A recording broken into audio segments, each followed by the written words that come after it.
When people don't know what you've been through, they don't understand your praise.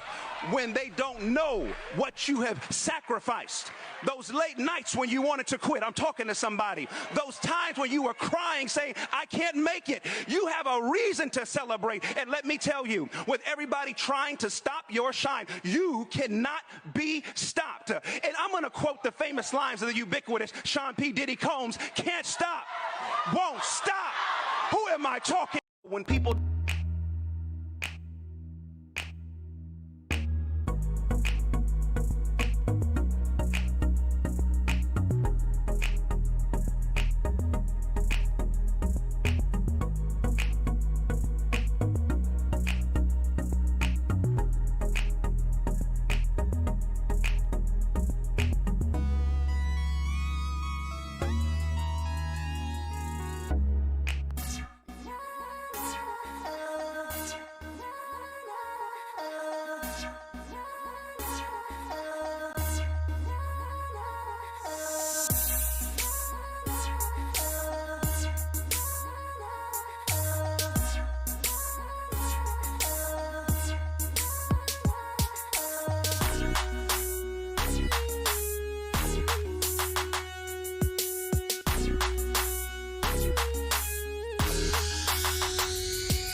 Yes, family. Good night.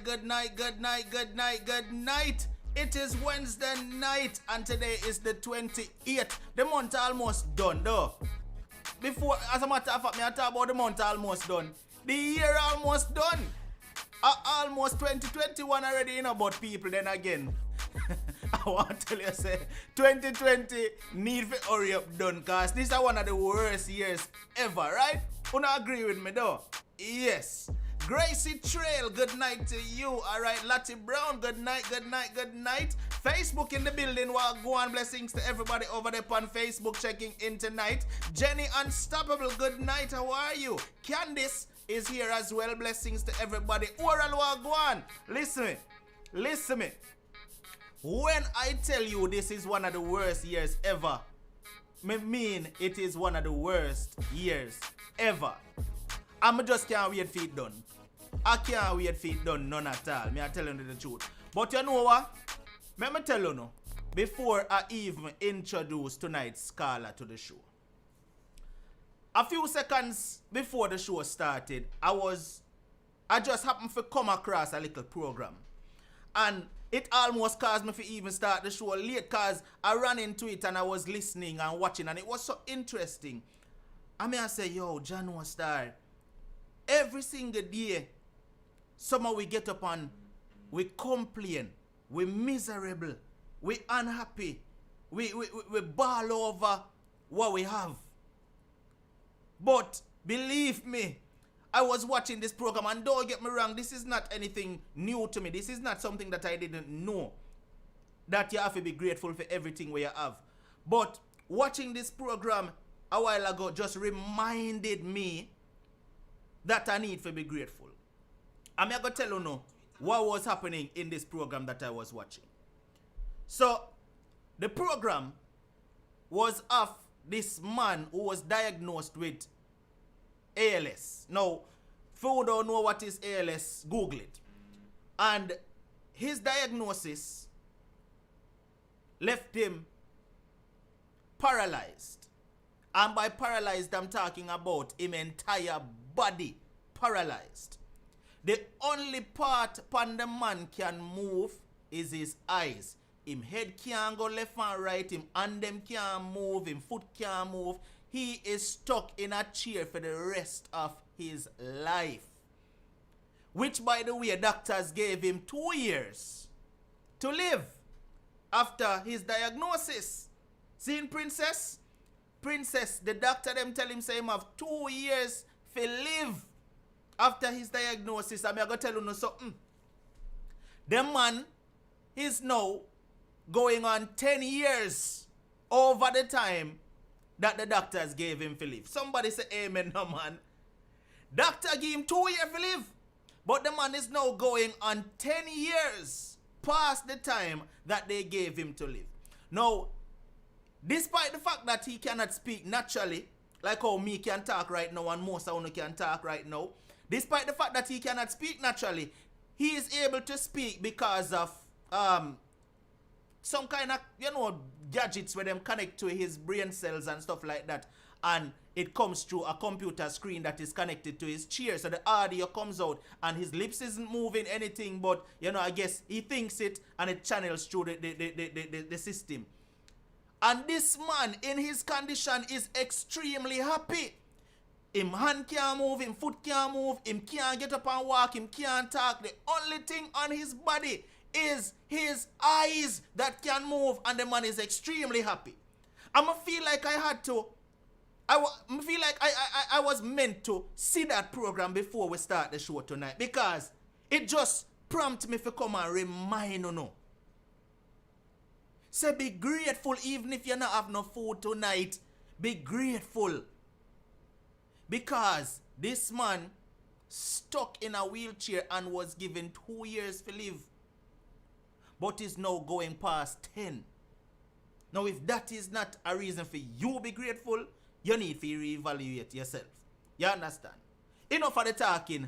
I'm not going to do any more because we have a show to get into tonight. But I just did want to make you understand the seriousness of giving thanks. Alright? And I'm going to give thanks tonight as well to everybody who started to contribute to the show. Thank you so much. I'm seeing Super Chat rolling in over here on YouTube. Thank you so much. Flavia just came in as well. And Crewman, couple people. Thank you so much. And I'm going to give thanks to the people over there on Facebook who already shared out the show. I'm seeing couple people sharing as well, like Princess Ava share up on our thing. Big up to Princess. Alright. So if you haven't shared it yet, share it right now. On YouTube, do the same for me as well. Alright, now as you know, tonight's show is a continuation from last Monday, right?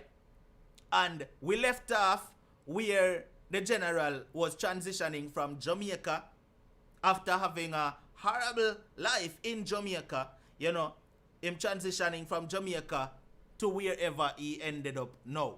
So I'm not going to do too much more talking. I'm just going to invite the guest to the program so that the general can continue, the saga. My boss, what go on? Yes, family, you hear me? May I hear you, but your background sound kind of hollow. Alright, how is sound now? Alright, you're good, but before you even start talk, make me remind the viewers, if you are new here, remember the rules of this platform. We do not do disrespect. You do not call my caller outside his name. You not call him fool, dummy, jackass, dunce, or idiot. Nothing of that sort, or else you will be blocked by my moderators. No questions asked. Alright, you are free to interact with each other in the comment section. You are free to share your opinion, but share it in a respectful manner. Alright, it's simple. I want everybody to interact and mingle with one another, but let's be adults and let's be civilized, right? Alright, my boss, with that said, get into the story, my boss. All right, Unstoppable. Thanks again for having me here tonight again. So there was two things that I left out the other day that I didn't spoke about before going to America. Is it okay if I speak on that real quick? Yeah, man, go ahead. You're showing them, General. All right. It was one between, like when I was 3 years old. One day my father used to plant a lot of sugar cane. So one day when I was like 3 years old, I used to love sugar cane. There was two things that I left out. Yeah, you hear me? Yeah, man, we are here. Sorry about that. Yeah, it's all right. So my father used to plant sugar cane, so I used to love sugar cane. So one day he brought home cane, and my sister was peeling the cane, and I was just playing with her. I keep pushing my finger underneath, like she was chopping the cane down with the machete, and I keep pushing my finger under and out, and just saying, cut off my finger and give me a piece of the cane. But I was just playing around as a kid. And it just happened where I could remember where I could see that seriousness in her where she just go down like boom and chop off my finger. you know, chop off my finger, my trigger finger per se, to be direct. Like my right hand trigger finger, she cut it off, and they had to run and get my father from the bush. He was doing farming, and he took me to the doctor. And then when I came back from the doctor, a couple of years later, I was going to the shop with my brother, and I fell while it was raining, and the finger came off. So I ran home anyway, and then my mother sent me back to go look for it. But I didn't find it. It was raining, and I guess I just turned back. I said, forget about it. So I ended up go back home, and she said, well, you're gonna be growing up without a finger, with a piece of finger. So I ended up grew up without a piece of finger. So now I have 9.5 finger.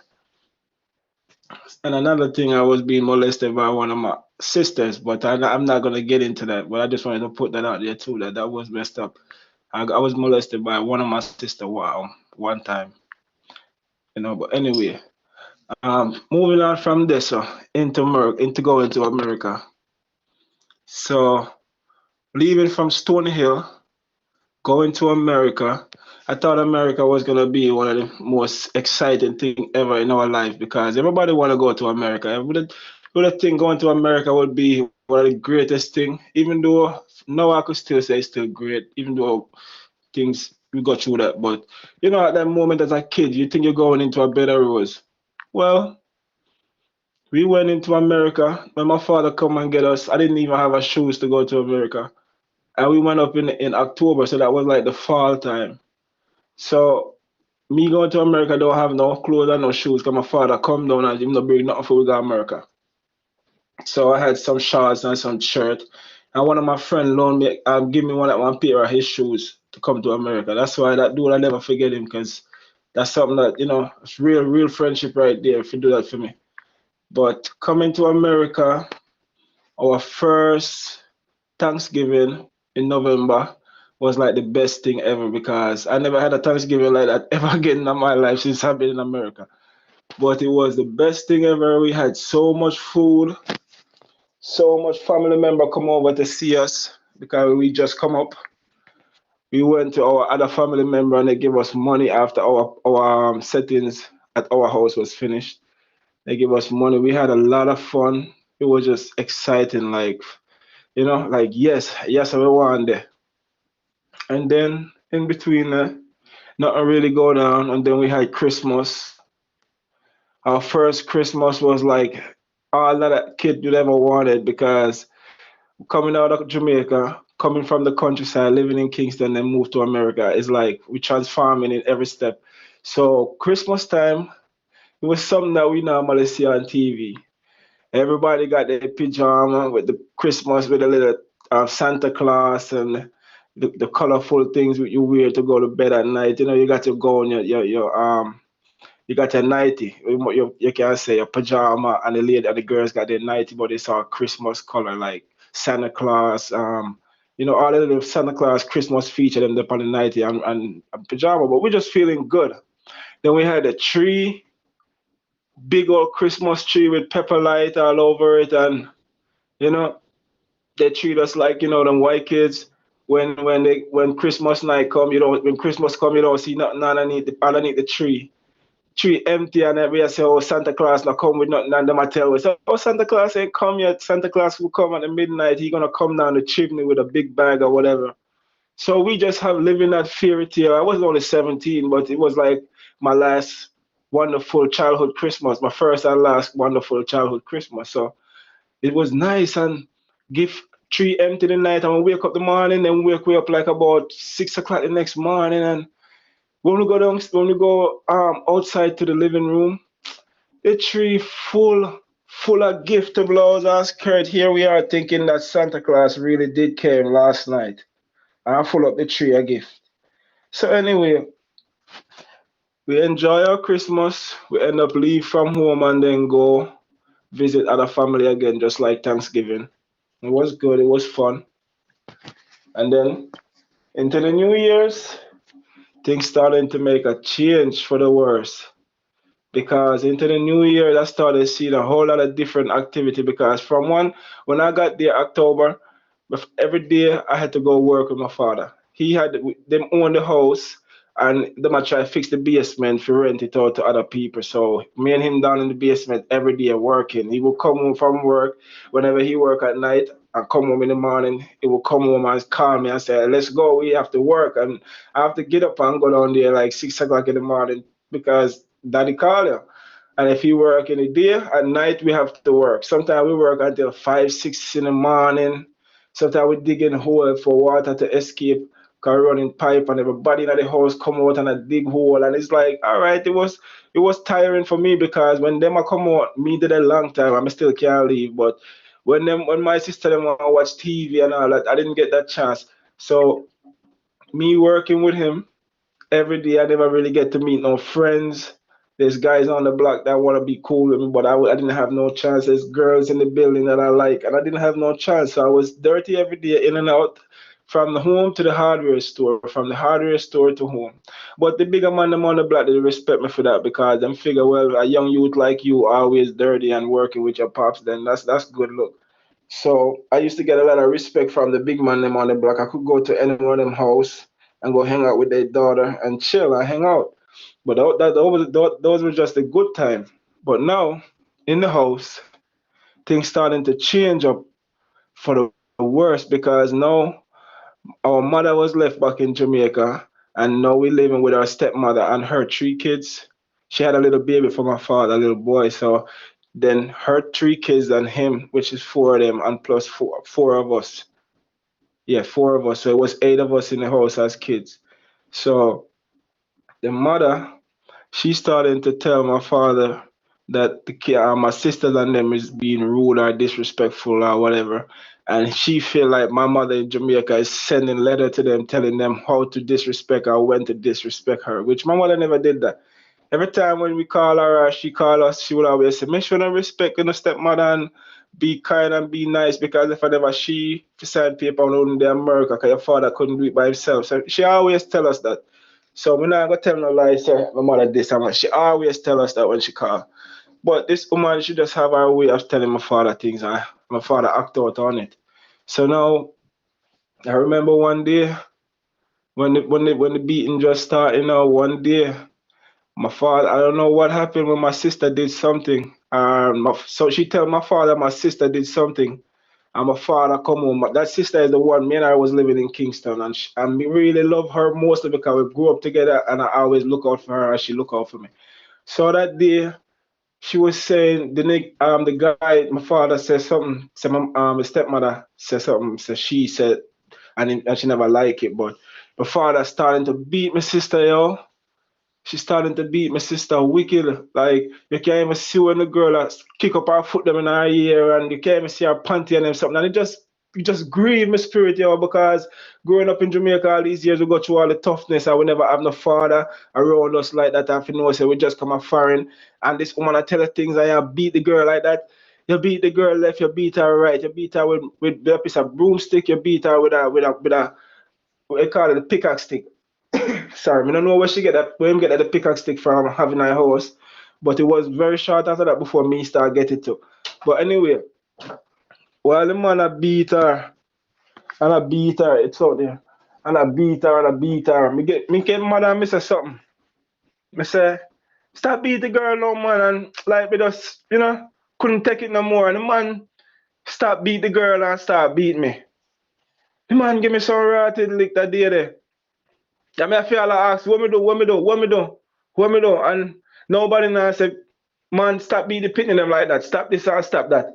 The man give me some, me and my sister get the first full blow beating.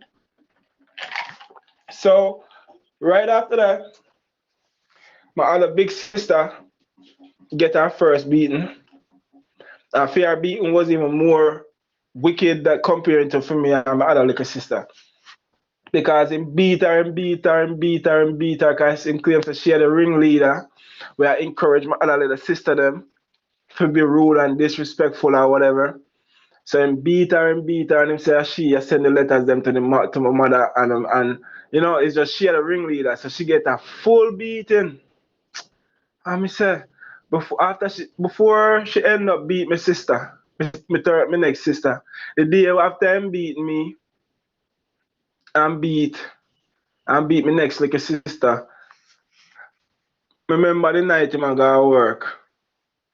And me get so cross because me I say, if we not stop this man from beating my little sister and beat we up in our house, we not gonna live long. And me start remember one of my cousin back home where they chop up him father for beating him mother. And it was a good woman and stuff like that, but it was just wrong for him always. But anyway, I start thinking about all of that. And I said to myself, say, look, I see me have to go put my foot down and do something like this now, you know. Right? So it's like me did it. And I think what me I gonna do, and me go in the kitchen and me take out one of the kitchen knife. One of the big kitchen knife for my stepmother always have in the kitchen. And the man in the room asleep. I'm going in the room and stand up over him with a knife. You know, stand up over him with a knife and me start think all these crazy stuff and I say, what me I go do now? You know, me don't want to go to prison and stuff, but it come like say if me not do it, we are go dead in the house or whatever, cause whenever I'm beat with, the first thing him tell me say, yo, you don't want to call 911, you don't want to call the police, call the police. Call the police because if they don't think so the police are going to take we go to jail, and only them are going to take where they're going to take on away and bring it through social service and they're going to put it through the system and now going to go from foster home to foster home. So he was beating and he was brainwashing us at the same time and putting fear in us as far as once they get in the butt whip, don't think you're going to call 911 because only not going to be here anymore. We're not going to be going through the system and going here and going there. So me in the room now, I start look on the man and I think and I say, yo, where to start? And I start crying, man. I start crying. Tears start run out of me and I say, like the good Lord, I said, don't do it. I'm going to walk out and go in the bathroom and I start crying. And I start beg God and I say, Jesus, when this I go over, this I know what we come a foreign for. Because we come foreign to live a good life. And the thing is, the people, the stepmother, fear pitting them never do nothing wrong. Fear pitting them never get a beating. Fear pitting them never get yelled at. None of that. So a couple of days after that now, my sister get a beating. My sister will come after me. But me follow her. She get a beating. A wicked beating. Me said the man beat her with the same pickaxe stick where he use and beat her in her bedroom. Beat her and call her the ringleader, some name where the man call her mother. And say how her mother foolish, how she not no sense, and that she did for their foreign, and a one bag of things she do. And it be how me say, yo, the amount of beating when she get and the name call them and the name call when my mother get. It's like the man when him get mother not cuss and I say, no, respect on the stepmother and the mother this, and it's like a constant thing over and over. And then sometimes we end up all I get beaten. I get beaten for all stuff I not even know about. It's like stepmother, we come home from work, and she used to work at Jersey and true. Me used to live in a basement with him every day, every night. I want my sister and upstairs, I watch TV, and down in a basement. Clear say I teach me the trade, but for him form of teaching the trade was sit down there and watch it. More I did there and fall asleep. Me not lie, me did there and fall asleep. Like if I saw me have to learn construction, I don't want to learn it. Now some of them are too long and still we have to do it nice and people enjoy themselves. You know, I want to go out there Halloween and them sitting there. And my first Halloween when I come, but you hear kids outside and the tenant them upstairs where they're young and I run up and down the stairs. It's like all of them look good feelings that me can't get none of them good feelings there because no one me there home and me see him just come out and nowhere and start cuss. Like your man meet him in the room and say, cause they used to call each other mommy and daddy. So he used to go, she probably meet him in the room and say, daddy, me not like how that girl that talked to me a while ago, I me not like how. And by the time you look, he come out and a belt. Marie said, oh, sorry.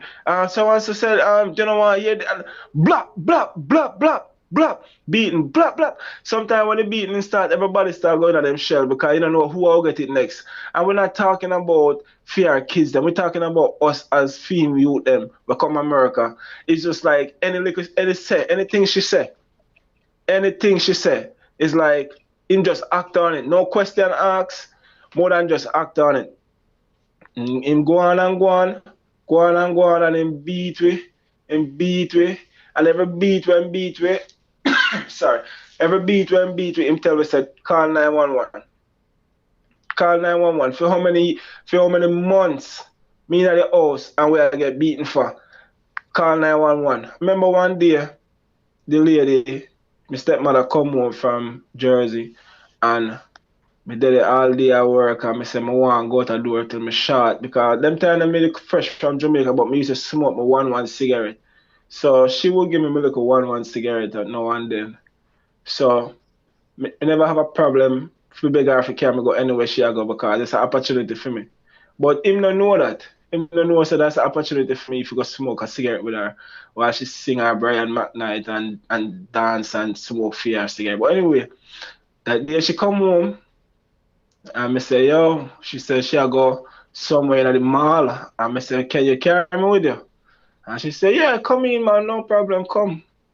I never ever asked my father if I can go. I just say, yeah, I'm out of here, I'm going. You know how long I want some fresh air? So I go with the woman. And by the time when I come back, me hear the man come out of the room and say, somebody, you turned my son in a girl. You turned my son in a girl. And she said, what do you mean by that? And I said, every time anywhere you go and him ask if you come, you take him off of the job and carry him with you and gone, like him a girl child. You turned my son in a girl, man. And I said, Daddy, I don't even nothing like that. You know, I just down in the basement all day. I want to get out. I want to get out the house and just go somewhere where I know so I can free my mind a little bit and come back. The man don't want to hear that. And first of all, when you talk to him, you have to say yes, daddy, or no, daddy. And if you don't answer him that way, you probably get a box in your face if you have to ask you that 2 times. Because he put himself in a way where he not like repeat himself twice. You know, and he not like back talking. And you know, typical parents, typical Jamaican parents, we understand all of that. But the way how the man used to deal with me, people start say, it look like say, them time or something or them work some kind of hobby upon him. Because whenever we get, alright, say for instance, all 3 we get we both whip. You know what I mean? And we in a little room because it was a bunk bed, one at the bottom and one at the top. So 2 girls up on the bottom one and me there up on the top. So then my other little sister and our next little stepsister, them sleep in a different bunk room. Let me ask you this. But you say you was around 17, right? Somewhere there, right? Yeah, 17. When him did a beat, him did a beat aggressive to the point where it was leaving marks on the skin and stuff like that? Yeah, man. You know the pickaxe? Them have the pickaxe, but it have a stick, like a firm stick where it's colorful, like mahogany. But you don't have to have the pickaxe on the stick. You could just have the stick by itself. You know what I mean? And they sell them where you could just pull it out and knock in a new stick. And he always keep one of them stick that in the room, right? And he's a man, he's a dreadful brother. Whenever he hit, him not care how him hit, but him hit hard and him hit heavy. So whether it want to swell or it want to break up, he might lick you. You know? All right. So the reason why I'm asking that is where were he? What areas was he hitting you in? Because you were going to school, right? What part of your body I was going to school. What part of your body would normally lick you? Was it visible areas? Like same drape you up on your jaffa going, we will lick you down cross your buttocks to your legs, down your thick part of thigh, you know. Or if you put up a hand block, like, you know, a defense hand, you will get it out by your hand. You know what I say? So by your shoulder and then place and the thick part of your body, we pick it out and bloop, bloop, bloop, bloop. You just hear them as solid. You know, and now try broke no bone. Him did broke one person bone, but I'll get to that still. But him now try broke too much bone, but him make sure and look for the thickest part of your tendons in your body if he beat you with, you know what I say, with it. So it's like that when you see if him talk too much and him have to go in the room and come out, just know say when him come out back, him a come out with the same piece of heavy something there. It's a burgundy piece of pickaxe hanger. And it's not the typical Jamaican pickaxe hanger. These are carved out by carpenters. So you have like a little style to it. You know what I mean? If I could take a picture of a typical one, I would send you what it looked like. I just show me up on the phone. I can't really find a typical picture I send you. But when we done, I'm gonna send you a typical picture of what it looked like. And it's just something we consider as a beating stick. You see me? So we now end up having got through that. All of him pitting them alone. Only for him pitting them alone because him stepdaughter, which was my age, she called him daddy, and them come from Kingston, and the next one next like a younger stepdaughter, which was like 11, 12, or a little bit younger when they first come to America. Then my sister and a little stepsister, they like the same age. My little younger sister, which is my last sister. So it's like the ages them kind of balanced down, but only except for the little baby where them have together. It was a little baby like 3 or 4 years old, just moving around. But whenever we get beat or we get cussed out, because sometimes not just beat we get, we get cussed out, cussed out for my mother, I don't know who cusses something to him or when my wife here, we say early out the day, and when him come home, she tell him. And we all come out there and just start cussing out, and I say, if I know mother did this, and the mother did that, and all that, this, and all that, and that, and your mother is a fool, and she's an idiot, and it's like him just start calling her and the wickedest name them, and show me I forgot you that in my young days already. It just even make me even more cross when him talk like that about my mother, but you can't do nothing cause, No, I understand him did try to intimidate you so that you not call the police and stuff like that when him tell you say, call the police because social service we take care and all of that. We understand that was the intimidation tactic. But you and your mother never have a good communication where you could have related to her, who you did have to talk to within that time when all of this did happen. Before you answer that, we reach half an hour mark, so we're going to take a little water break and then come right back to you so you can answer that question, all right?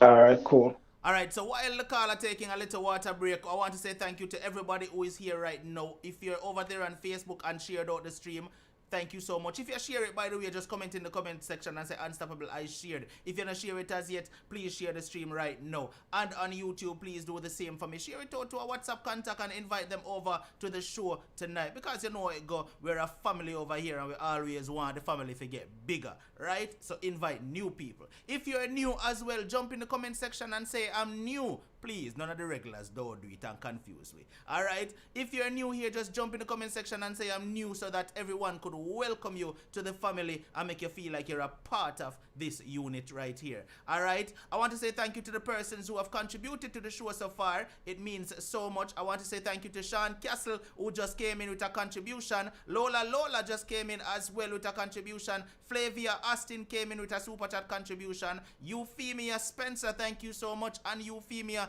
is also holding the tip boss position. Big up yourself, Euphemia. And Crew Mama General sent in a super chat contribution as well. Shanna Lee Henry sent in a contribution. Sharon Smith sent in a contribution as well via super chat, and Kerisha McLean sent in a super chat contribution. And over here upon Cash App, I see where Leah K sent in a contribution through Cash App. Thank you so much. And then we see something coming on PayPal. Make we go check it and see what go on.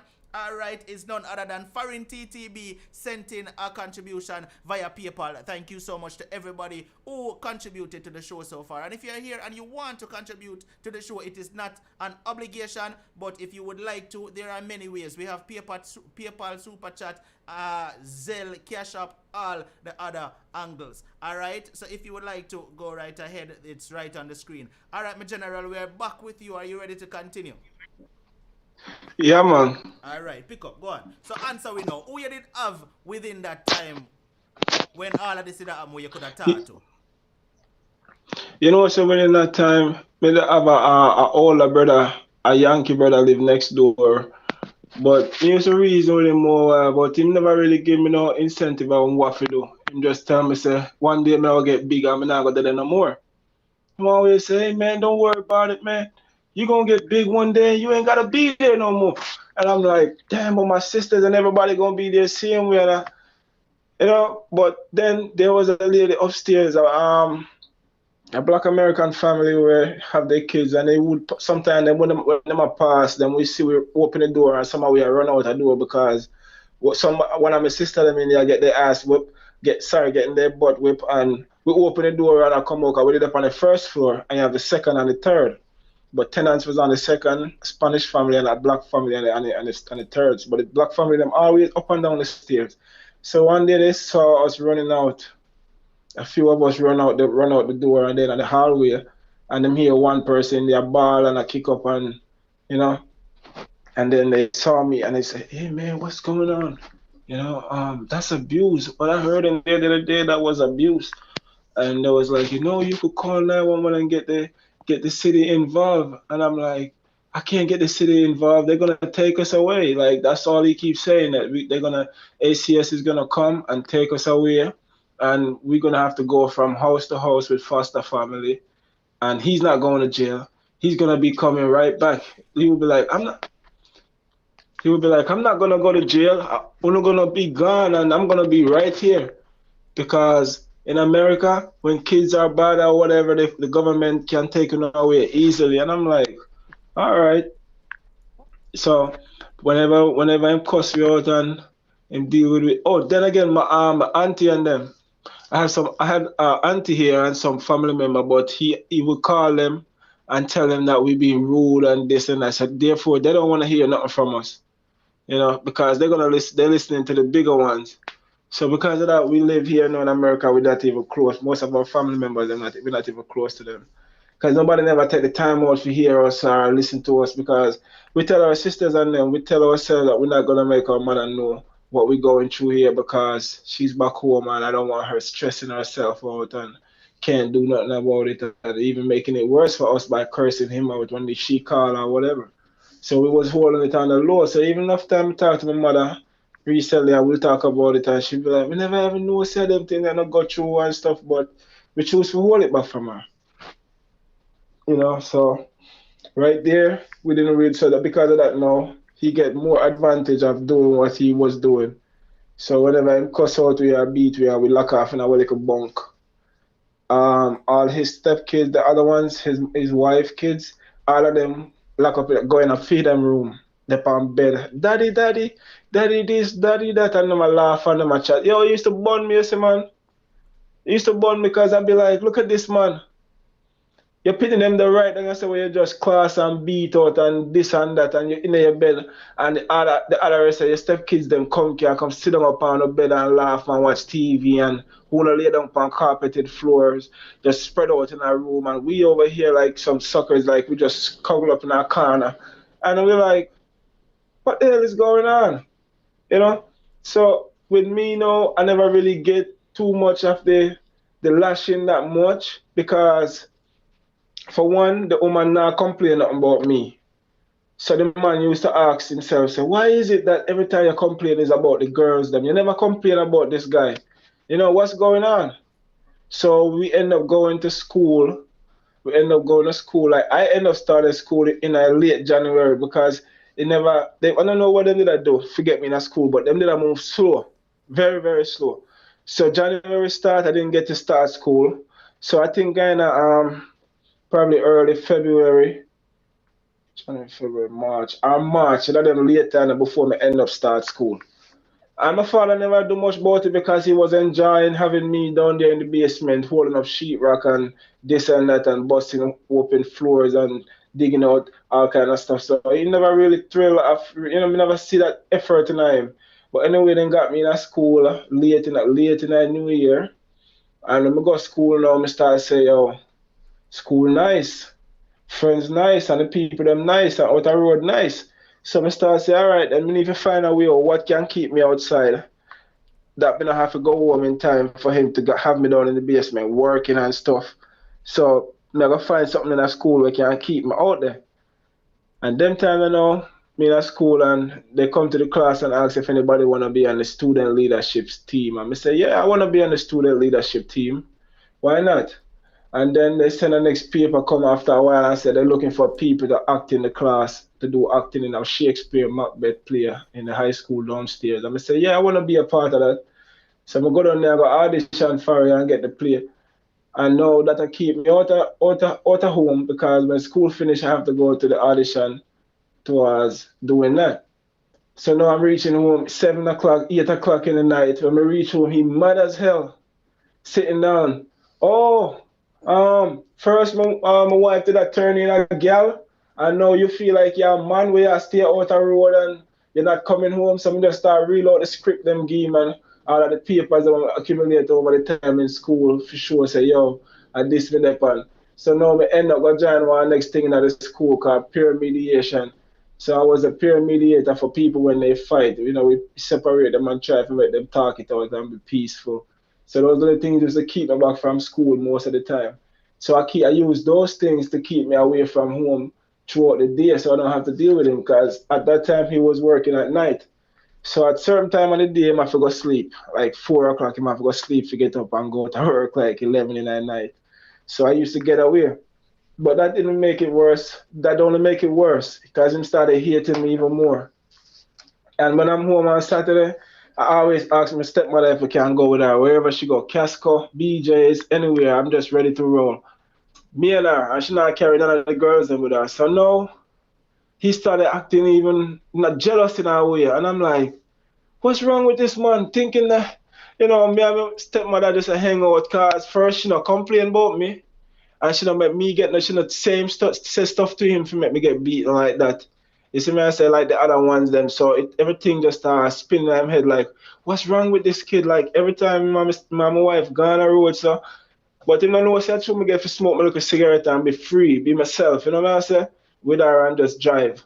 Anyway, it happened that the whole month go down, the play come to terms where we carry him and then come see me perform and thing and love the thing and realize that I wasn't just out there chilling and hanging out. I was really doing something positive with myself. So he come and see the play and thing and everything was nice and we ended up going Manhattan and do the play. It was like all over the place doing it from the school, but it was cool.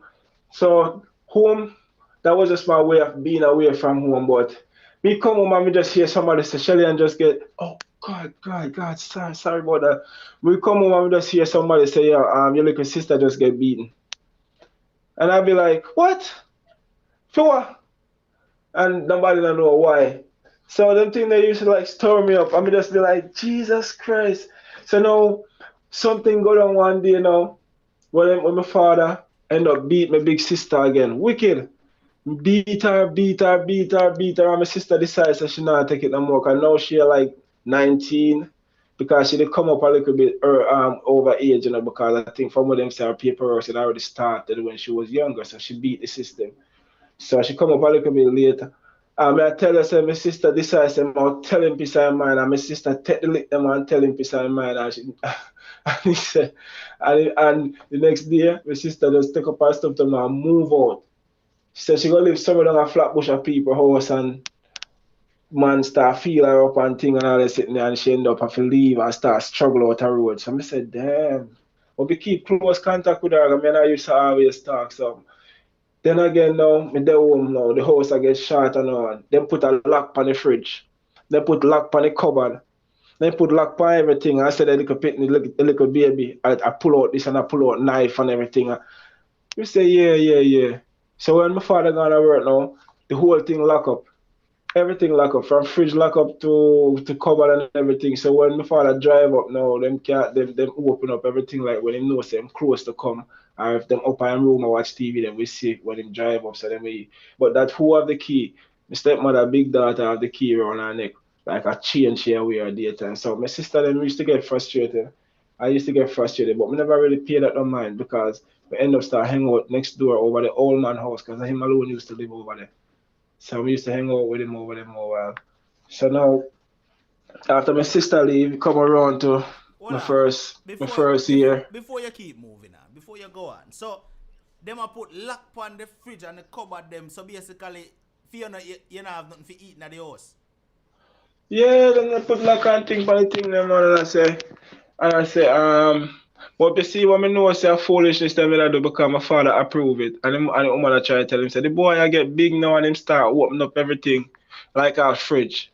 The pitney always I go open up the fridge and a current a burn and thing and you know. Yeah, but alright. Me Me understand. know. Me understand. Let's say them lock up the thing them from the baby from getting to whatever. But why does the big daughter have the key around her neck? Why not put the key where the baby can't reach it, but the other grown kids in the house can utilize the fridge and the cupboard and stuff, access it? No, sir. Obviously, it was for you That not girl, to have access to it. no man, that girl that get first privilege and everything, man. Let me tell you, say, my father not even scream, nor yell, nor shout upon none of them. Not even blow him, no blow upon them. You see what I say? And I years to come down the line now, after my father dropped out like 2 years ago, and me a reason with all his mother and them, me I hear say my father used to touch all she and all, used to get some from she and all them things. So me don't know the whole situation, but me I tell you say, them are like gold, them not get touched, them not them good. Them good and stuff, but nobody not have to trouble with them because you know, through the mother, I don't know what the mother do to him, but the mother do something to him, my lord, will make it feel like say only people them him can get loud pan a fee pity them. And you know say fee pity them are the best pity them because we as kids we never really fussy for nothing or we not rare, we not out there, we not loud and we not vulgar and all that. We just humble and calm and quiet. You see me I say? But we do look around and we see things, so that's how we move. We're not out there like that. So it comes around now to what you call it Labor Day, my first Labor Day parade in America. You know, summer now, I end up get a job at the McDonald's. So the day now come when Labor Day parade, I come and meet some friends, some West Indian friends from the McDonald's, and them say, yeah, we are go up there. So me now get nice and say we are go up there, but if you start work 3 o'clock.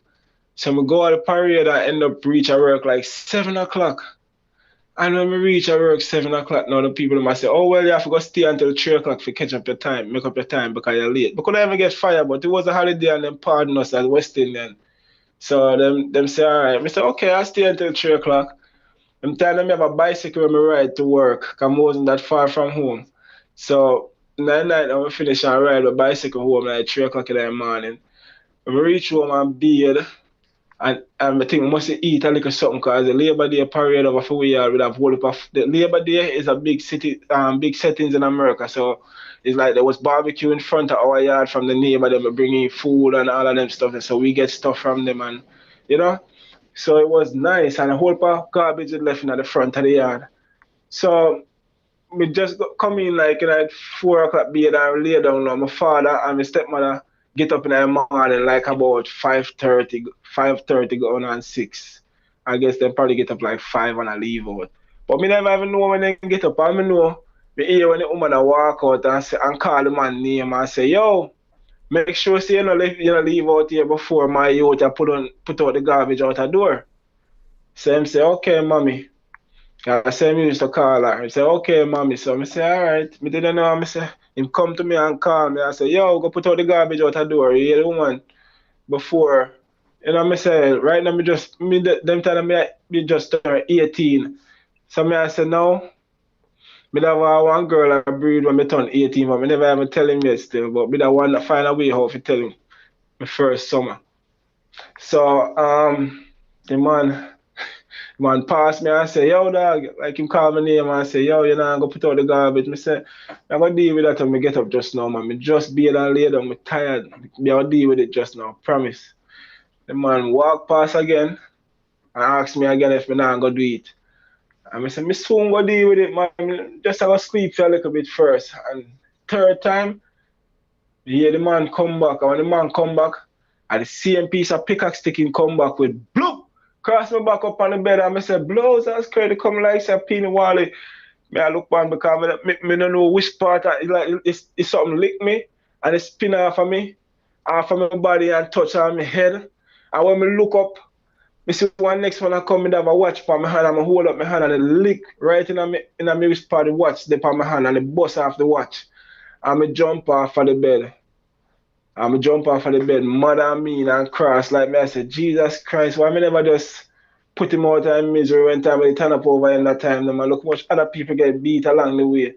I'm jump up out of the house and I'm boxers and run out the door. Run out the door, kids are go to school the morning, they like outside just nice because after Labor Day enough things open up. I'm run outside and I'm boxers and draw and run going to somebody and take up 2 bricks. Now I take up the 2 bricks and I carry them back, come stack them right by my gate and run inside. By that time, I carry the outside, I used to drive one and tracker. Look at all Jeep, them, the tracker Jeep, them. Palm throw the stone them down outside and run back in. I go put on my pants and take up one of the kitchen knife because I said this morning I go rush my father big time. I don't care if he send me back to Jamaica or whatever. Me just mad and I can't take it no more. Me just come out because first my sister had already gone, so that even that make me even more grieve. I run back outside by the time I go in the truck. I have a cigarette. Them time they never even see me smoke. I decide say, oh, this morning I don't care. I take out the cigarette and carry it with me at the door and run out there. I take up the 2 stone and I fling them off fine, but I never really want to lick him still or lick nothing, but I just fling the stone them off fine wicked and him sight them and point for me and say, yo, don't make me come back home and catch you here, no, man. Don't make me come back home and catch you here. And I said, Jesus Christ, what me do now? Before you continue there, what me do? Hold on, my boss. Alright, so before we continue the rest of the general experience, we have the numbers up and running up on YouTube right now, but the likes stuck at only 200. Now, something very wrong with that. Something is very, very wrong with that. Alright, so we are going to need that problem resolved. Alright, 200 likes and we have over 1,000 people listening. So let's get the likes moving before we continue into the story. Let's get the likes up. You don't have to click off of the stream to hit the like button. All you have to do if you're watching on YouTube is press the X underneath the video to the right side and then touch the like button. It is that simple, right? The other day somebody suggested and said, Unstoppable, maybe you need to tell them to like the button before you even get into the show. But come on, it is simple. See the likes going up now, 287. Let's go. We can do better than that. We can do better than that. If you really like the show, remember, I keep saying, when you interact with the stream, that is how YouTube promotes the stream even more. Because YouTube is going to look at it and say, wait them man, these people interacting with this show, they are clicking the like button, so that means more people needs to be in on this platform, so let me send it out some more. But when you sit here and listen and don't even want to hit the like button, come on, that is bad, man. 1,000 people, but yet still we can't reach 500 likes. That is very poor. You know, big up to the people over there on Facebook where I hit off the like button. Thank you very much. Right? Sending up the thumbs up. Thank you very much for that on Facebook. Come on, YouTube, man. Do better than that. You know, this is really upsetting now. You know? Over 1,000 people, but we have 380 likes. Come on now. All you have to do, hit the X, and then the chat will move, and then you just hit the like button and come right back to the chat. You don't miss a thing. You're not gonna come off of the show. The show will still be on the screen. Just hit the like button. Come on, people. I shouldn't even have to stop the caller to do this, because if you really like the show, this is something you should do the minute you come on the channel. You should just hit like. Alright? So if you haven't hit the like button yet, do it for me right now so we can continue the show. And I'm not going to let the caller continue until we reach 500, because that number's not match up. Over 1,000 and we can't reach 500 likes. Come on, man. Real. Yeah, man, my general, you see what I say? I mean, everybody's saying they like this show, Unstoppable, I love this show. But every single show night when we come on, me have to say, hit the like button, when JY there, when all of the other regulars there, and I say, people, come on, let's get the likes up. Nobody want to hit the like button. Come on, man. That means you really don't love the show then. Because if you love the show, you would want to see success for the show. You would want YouTube to actually promote the show some more and push it to other people. And the only way YouTube does that is if YouTube sees interaction with the show. So now we are at 476 likes. I'm not continuing the show until we get to 500. Come on, man. We can do better than that. We can do better than that, people.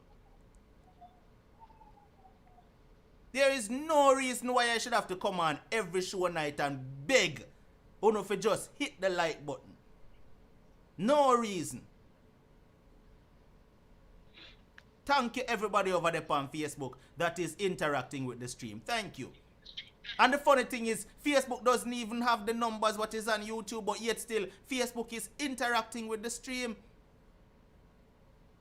Alright, my boss, we're past 500 now. And if you haven't hit the like button, please, come I know someone still there stubborn, you know, and I say, me nah touch a like button here, you know. But please, hit the like button. My general, sorry about that, yeah. Continue. Yeah, man. So, we fling two big stone, we fling the two brick them off for him and take out the knife and I point it from afar. And I say, yo, I'm tired of this and, you know, because my sister because my sister left and gone and nobody don't know where she there and all that. And we just tired of the lickings and stuff, you know. So, I light my cigarette now and I chat and him point to me and I say, yo, let me tell you something. Don't let me come back from work and see you. And I start saying to myself, so, but hold on. The man kicked me out after me there in America, how long and I work in a basement with him and I not even know nobody. The only person I know a few people from school, but them I got through the same problem with me I got through at home. Because most of them just come a foreign, whether them I come from different island or Jamaica, them I got through the same issue at home. So I said, damn, man. Excuse me, I said, what? What me I gonna do now? Where me I gonna go? Me have one of my auntie number and call. And him already call them and tell them, say, yo, don't make none of them call you for come. They need a me nor my sister not for call them for come. They come in and we not the manners and we not this and we not respect him wife and this and so them tell me say no, they can't do nothing for me. So now me did it and me I think and I said, John no star, who me know me can call to take me in, because me not live nowhere in the place I get cold because I far this I got after Labor Day, it always get chilly in America and away. So them time they get chilly now in September. So me I say, where me I gonna go? But anyway, me have one of my friend now, one Jamaican youth from school, and me just meet. And him live with his mother and his mother husband. And me never have no other choice at the moment in our family, because me now met the night case me and me not have nowhere to go. So him are the only person I could have call at the moment. And I say, you know what, I call him. Whether them say yes or no, I call anyway. So I call him and ask him, yo, I say, yo, my father just kicked me out, man, him kick off and thing, and I don't know where to go and I don't know, I try to call if I see if your mother can give me a blind fee, you know, take me in or something. But when they meet his mother one time, you know, but his mother, they consider me as a manageable youth. You know, some mother can see somebody and say them like them. That's how the mother did have me off, like, yeah, I like him. He say he look like a manageable guy. I used to go by the guy's house when I play music and hang out. So he talked to his mother, asked his mother, and his mother asked her husband, and her husband say, yeah, make him come. And I carry 2 laundry bag and go over there. So I go over there now. I keep in touch with my sister them or whatever. Until I find out say my father beat my little last sister. But when he beat her, he must beat her with a pickaxe stick because after a while she start hop. And nobody don't know why little girl a hop. She go to school, them ask her what's wrong. She don't know, we don't know, nobody. Not even she don't remember because she never realized what happened when she get the beating. So it goes on for a while because I know saying that I beat her hard now because my last little sister have a little hearing problem and her tongue heavy so she don't really talk that clear. So I ended up teach her how to, from one of my next sisters, I think that teach her how to count and add coins and stuff like that. So if she don't get it right, it will beat her. So it happened that she go to school and the teacher them start ask her one big question why she hap. And till ACS get involved and they start come to the house and ask my father question. Nobody don't know, he don't know what happened. Nobody not say nothing until them end up carry her go doctor. When they carry her go doctor and do an x-ray upon her leg, upon her foot, down in her ankle. The little girl ankle broke. For how many months she had upon her ankle and her ankle broke because the man lick her upon her foot. And in other places where she get lick cool down, but she never even realized that I broke her foot. So the little girl end up go through like about 4 different surgeries to make her foot set better. All one screw them end up putting her in her right foot because the man broke up her foot. So anyway, by me moving out, me go over there now, this one, my stepmother, me decide to I go over there for Thanksgiving because me know say them always cook good food and stuff and which part me did there on Thanksgiving never that go on. So me go over there and me carry one of my friend from Trinidad, because I just want somebody to follow me. And me carry him with me. And we in the house I eat, and my stepmother make a good big plate of food for eat. And the man come home and see me. And the man say, what are you doing here? I say, some food me come to get. The man say, get the hell out and cuss. And I say, get the hell out, get out my house now. Get out. And I say, what? Seriously? Because I laugh to you know, because I not even think so I'm serious. And the man I said, no, I'm not joking, I'm serious, I'm dead. Like, get out my house right now, get out, get out. I'm gonna say, all right, then tell my stepmother, say, all right, wrap up the food now, something, and give me. The man said, no, leave the food and come out of my house now, and take your friend with you too. Leave out of my place. So right there, I start to feel real bad, yo, come here, I said, this man, after what him do to me, I'm just pass through for Thanksgiving, which is a special family day, to come get some food. And you see me, and the first thing I do, I tell myself to leave. I'm going to say, all right, leave. A couple months down the line now, the man and the woman start having problems. So the woman must go pick up, must hear say one of her old-time boyfriend from Jamaica come up, but in there Canada. So she end up borrow some money from her old boss, them and go buy one house upstate where she can move him from Canada for stay. And the woman go borrow the money and buy the house upstate and move. I don't know how they get the man from Canada. You see me? And bring the man over upon that side and the man live up there and make whole heap of furniture fair and thing and for months and years the man did that and nobody don't know. I think for years, but for months on in there because she do live in, so she go home on the weekend. But she not go there. Sometimes when she go down there, she tell my father that she'll do the weekend or what they call it, the people, the white people, them have to do things. So after a while now, she decides that she'll go move out, left him. Because me never know say my father have a serious diabetes problem where he started to become impotent. So she started to look other ways. So now she got move out, she buy the house and move in the man from Canada over there. Then one day she decides, she called me and said she gonna move out, left my father. And at that moment I feel aware and then I also feel like, yo, you know what, I'm gonna help her because she said she wanna help, but I said I'm gonna help her just a way of getting back at him because we can't help them situation. We go over there go help her moving her, pack the truck, and she left back one bed and one TV in the basement. Cause what she do now, after the basement finished, me feel I get a room down there and then they give me. That's what they promised me, but me never get it. So anyway, they move out from the first floor and move in a basement and rent out the first, the second, and the third and live in a basement. So now she move out and left him down there with my sister, my two little sister, them, and him. Them get a room and him get a bed and a TV. So when him come home from work, the place empty. So he go on and go on. Woman move, gone upstate. And place empty till when find out, say,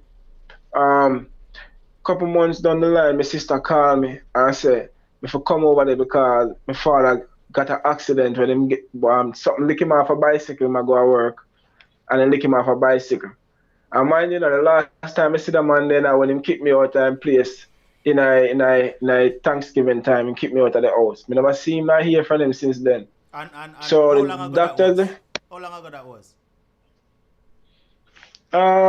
Let me see, that was when I was mad young. That was like in 2005. Like in 2005. So when my sister called me now, them I said them too young. One of them couldn't go in there, but the next little one couldn't go, so she never want to leave her alone. So them said me to go over there go look for him at the hospital. So now me go down at the hospital go look for him. When I go in there, I ask for him name and then point me to him direction and the man see me. The man couldn't believe see me. Man surprised because the people in the hospital were friendly with. I said, oh, who is that? The man said, oh, that's my son. That's my son. And them teeth them bright and up like I said, Jesus Christ, you never know someone will come in a team rescue at this moment after his wife done left him with her pity them, gonna live upstate with the next man and left him with only a bed and a TV. He couldn't believe say me when he kick out of his house. End up come back, they come to him rescue. Come be there. That's a saying when me always hear, you know. That's a saying when yes. me always hear. Me always hear that. Yeah. The story I tell you, when they build a refuse. he come like Come be the head corner. Yeah, come like a God work everything. Like, watch this. You're gonna need him to come back to your rescue. Cause watch me, you know. So reach then all the people them a show off to the people them how I miss me, him son and thing, and them they cut off him clothes off of him one time them when the ambulance come. So him never have no clothes, so him a wear the hospital thing. So when I reach then him say, oh, here's my debit card. The password, the PIN number is this. Go down to the bank, don't let and draw off how much $100 and bring it come and buy me a pants and a shirt and look for the nice gear them can come back and give him dress up, you know. And then he tell me say, if me want, we can get back one of the room in the basement because the woman gone now, so the room them available down there. Him tell me say if I go home and go check in room and pay some bills because them they still own the house. And you know, it's like the man just find like a mature man to come in we come back around, we can help him do all them things and when he can do while him in the hospital. Cause my sister them, you know, them they kinda look younger. So the man forget all about everything will happen without apology and all that. So I never take the opportunity for the room until later on because we were living, I end up started. I had good intention, but I started hanging out late and letting the sun beat me for wake up a morning time. So the man, the guy, stepfather, they kind of get vexed and say, yo, I gotta leave. So I say, all right, I understand because we are big 20-something-year-old man and we not move towards nothing, you know? If you know, say I catch me supposed to move towards a dream so I can get out of there and get on my own. So I never feel no way when him come in the morning and wet me up in the bed with the water and say, yo, you have to go because it come like I say, if I don't want to lead the other or whatever, it just not gonna work. But you have to go. May I see what gonna happen after you go if him will continue to do the same that I feel him stepson. So I say, all right, no problem. I'm gonna leave because I appreciate you guys holding me down for a while, you know. So I call back the man now, the old man, and say, yeah. We can come and get the room where they promise to give me from come look for you at the hospital. He say, yeah, man. So I'm going to know and tell him, say, all right, I'm going to stay here. But at the same time, I'm going to get a security job. Stick up in. Stick up in. Before you continue, we're going to come back to that. Alison asks a question, and a true. We need to find out. About 10-15 minutes ago, you briefly mentioned that you get somebody pregnant, and we don't hear nothing more about that again since then. What happened to the girlfriend? Yeah, because, alright, yeah, somebody get somebody pregnant right around the time, one Yankee girl, right around the time when he kicked me out when I was 18. So I never ever get to tell him, say, me they have a youth on the way, because that would even make it worse, because they want me to go to the Navy. And I go get my GED to go to the Navy, so it's like me not finishing my GED, I'm going to end up breed a girl and I come tell him about me have a baby. It's like, that not even probably pushing me even further to the edge, so I never get the chance to tell him. So what happened was, after when him kicked me out and I stay at the other person's house, me baby born a year after that, my son, and he used to come visit me and me have him there for weeks and stuff, me and the baby mother hang out.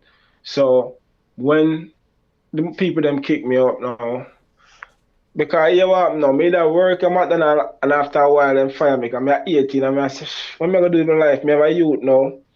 Then me start working. The lady when me that stay with, give me a number for call and I find one job for work, nurse assistant.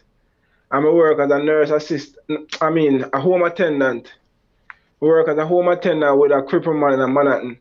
For a good while, I make 8 in the morning till 8 in the night. I make good money at 2 weeks, or $1,400 every 2 weeks. Until one day the man asked me to kiss him. No lie. The man asked me to kiss him because you know the man crippled and him can't walk, him can't move him hand, him can't do nothing for himself. You have to put like one bag underneath him when you pick him up off of the bed and wind up the bag in the ear to pull him over to the stroller, to the wheelchair. So he was like totally crippled from an accident. But so for when you bathe him and stuff, you have to put like the warm water, the hand in the rag. You have to warm the rag in the warm water and sap it on him penis. If you get an erection, so you can put the condom over it so you can pee through the bag.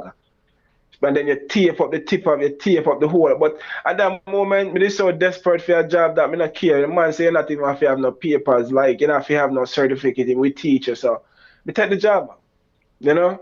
And me I go on good with the job for a while, and every day me and the man talk about girl and thing until the man go end up hire one next guy from one different country. Come to find out the man gay. And me don't know what kind of favors him and the man have share at night time when the man work. As him used to work on the weekends, Saturday and Sunday. And in daughter and sister-in-law work during the week. And then me working at the morning.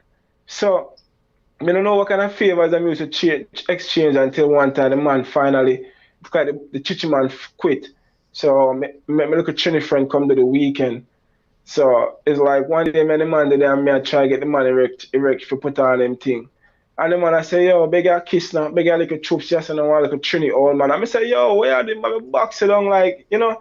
And the man I say, yo, if you hit me, I'm protected by the fire department and this because I'm crippled. And I say, you know what? Today Friday, I go home and my mama tell me, never ever tell him, I just say, me now come back at that job, you know. So the Monday now, he might call me, I go work, and the lady when me stay with, me give her the phone and tell her what happened. And she cuss him out, she cuss him left, she cuss him right. And I say he's a wicked, nasty, dirty old man and this and that. And I tell myself, say, oh, no sir, me now go back in that job there again, so I leave that job. So I end up go back over. When I go back over my father, because when the man kick me out now, because my father asked him for the room. Him say, come. When I go down, I carry my youth. And there was a lady who used to live on the second floor, then buy for them house, they Spanish. And I tell her, I say, I want a room for rent in a fair basement. And she said, all right, it's under construction. So whenever it's ready, I will let you know.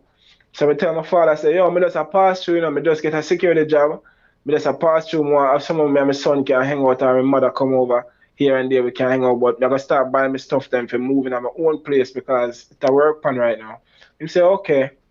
So now I'm there, hanging out, you know, my son there. The man not even look for me youth. I feel wonder if what happened. My next little nephew, my other big sister, they come up from Jamaica, and my big brother, so then they end up there now, because them come late. And everything bash up already in a basement I do it, so we down there. And feed them little youth. I be the little youth, my father call. I might even call my son or nothing. So I feel wonder if my youth a jacket or something, but him just, and the jacket, he used a jacket, it's just that the man couldn't believe if you know, say, yo, me not reaching at the Navy and I toured Japan and all them places there. So it's like him just not want to see me. Him not want to see me youth. Him not really want to have nothing to do with it. But due to circumstances, I how I come in and corner and I give me a blight. So I say, all right, screw you, man. I'm just going to get my stuff. So every time I get paid, I buy my stuff and push them underneath my bed. Like, I buy my pillow, my sheet, my pot, and my plate, and my cup them, push them underneath my bed. And then a little bit after that now, me here say, the lady call and say, yo, the place ready. So I just tell him, say, yo, listen, Monday I come, I go shut out because the place ready now. I just get my stuff them and move out and go live over some place in Brooklyn. So anyway, right there and then now, him and my brother and my sister them left over the yard. Till one day my brother come over the yard and tell me, say, yo, me see the lady come out the yard Friday night, you know. I don't know what she do over there, but I be laughing in the room. Same lady when left the man and gone, you know. Come on the yard Friday night. She said, man said, I don't know what kind of laughing and go on in the room, but I be a big laughing. And then she come back the next Friday. And the next Friday. Until one time my brother come over me yard and start bawling. And I say, yo, somebody come at the house today with one big hat pan in head and one piece of chain, and I tell me, say we have to leave out of the basement because it's illegal, which was the marshal. And them tell me the America long enough now, so I know it was the marshal. I say, yo, it's the marshal. Yeah. And she say, yo, the man said we have 72 hours to leave. I say, what? 72 hours? Everybody are crying a ball, where them all go? And my father have to leave out of the basement too. So the man end up start brought down the room them in the basement because the man said them have to brought down everything down there. No room, nothing down there. Broke it down. So then brought down the whole basement. So guess what now? I go over there the final day if I go see what's taking place. When we reach over there, now the woman me see over there with one U-Haul truck, my lord. And I tell everybody, say who want to come with her can come and who don't want to come can stay. I say, I want to go on. No, my sister them, my big sister, my big brother them say, oh me, we not go with them, you know. So if my father want to go on with them and carry the two little sister them, go on. My father said, well, I have nowhere to go, so I have to go with her. Come to find out that the man where she carried from Canada up our house, the man end up left and go to Florida because he must say, oh, we can't take a living here, and a woman live out and I do living job and I come one now and then. So the man cut. The man cut left her. And she go down to the city hall and she go down to the city and tell them, say, yo, somebody living in a basement illegal and a fear house and she want to sell it. And them come. And I suck on them get to come to our house. So now the basement left empty. Me and my little friend them start go over there now and start hustle drugs out in the basement and stuff and do things with girls down there or whatever. But we just lose because we know so the house that I go sell. So now me big enough and me have time to move around and me young and move careless now. All of the respect of the big man them on the block used to have for me gone because them see me hang out to the wrong crowd on the block and all them sitting there. So it's like now my father and the woman move gone upstate. And when they move upstate, they end up selling the house. And when they sell the house, my lord, them get married again. You see me? After them sell the house, them get married again. And live upstate New York. So now the whole of my family them say, what with that brother here? Like what's up with this woman and why every time she spit him out and come back for him, it's like she just running. So like him just running like, okay mommy, anything you say, I'm down with that. So it happened where after they sell the house and live upstate, them end up live close to a casino. And the woman is a gamble head. So the woman use up for the money. Because when they sell the house, they have to give back some of the money to the bank, you know, because the house they might pay a mortgage. So they have to give back some of the bank, some of the money or whatever left back, whatever value go up on the house and for them. So they happen that they split the money and they say, all right, then we don't have to split the money no more because we newly married again. So let's put the money in one account. Foolish man again. Put the money in one account and now to blouse and skirt, the woman start gamble hard. Even when the man not gamble, the woman gonna gamble. So the man end up to one house next door where the person that sell. And this I say, you know what, I can buy the house the next door and the house I'm living in for my house and for that woman your house and rare. So I go over there and tell the woman, ask the woman how much for the house. The woman says she want must be $14,000 for the house. A big nice house, you know, but you know, upstate New York, them things they're cheap. As I like countryside. So the man say when him go at the bank figure jar the money. I must say $13,000 the woman left back in her account after gambling out the whole of the money where them get from off of the house. So him just take out the $13,000 and get some money from him nephew where they're in New York and put it on it and buy the house from the woman.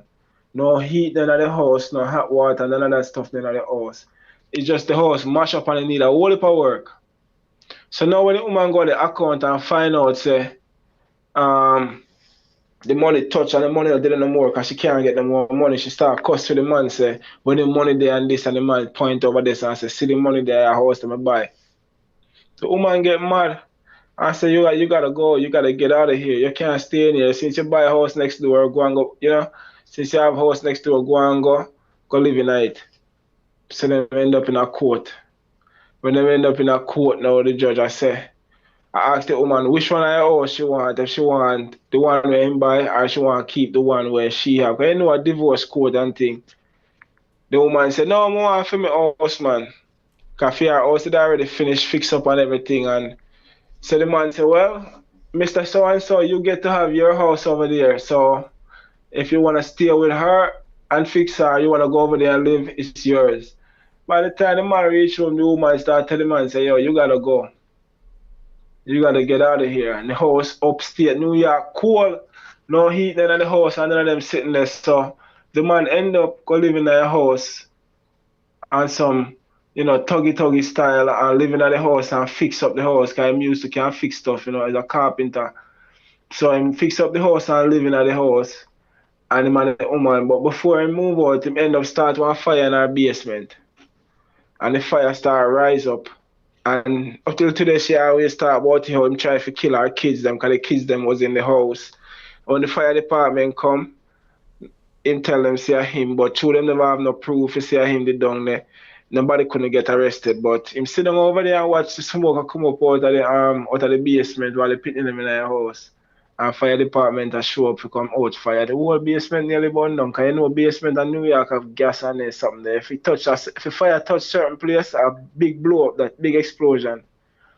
Luckily they make it there in time. So it happened where the man lived there and until she bring in a different man. And the man when she bring in, every day I have to look across the flank and see her move back and forth with the man over fear yard. And then after a while, the man dead. And when the man dead, she end up go back for the same man where she carry from Jamaica, where she go from Canada, come back there come live.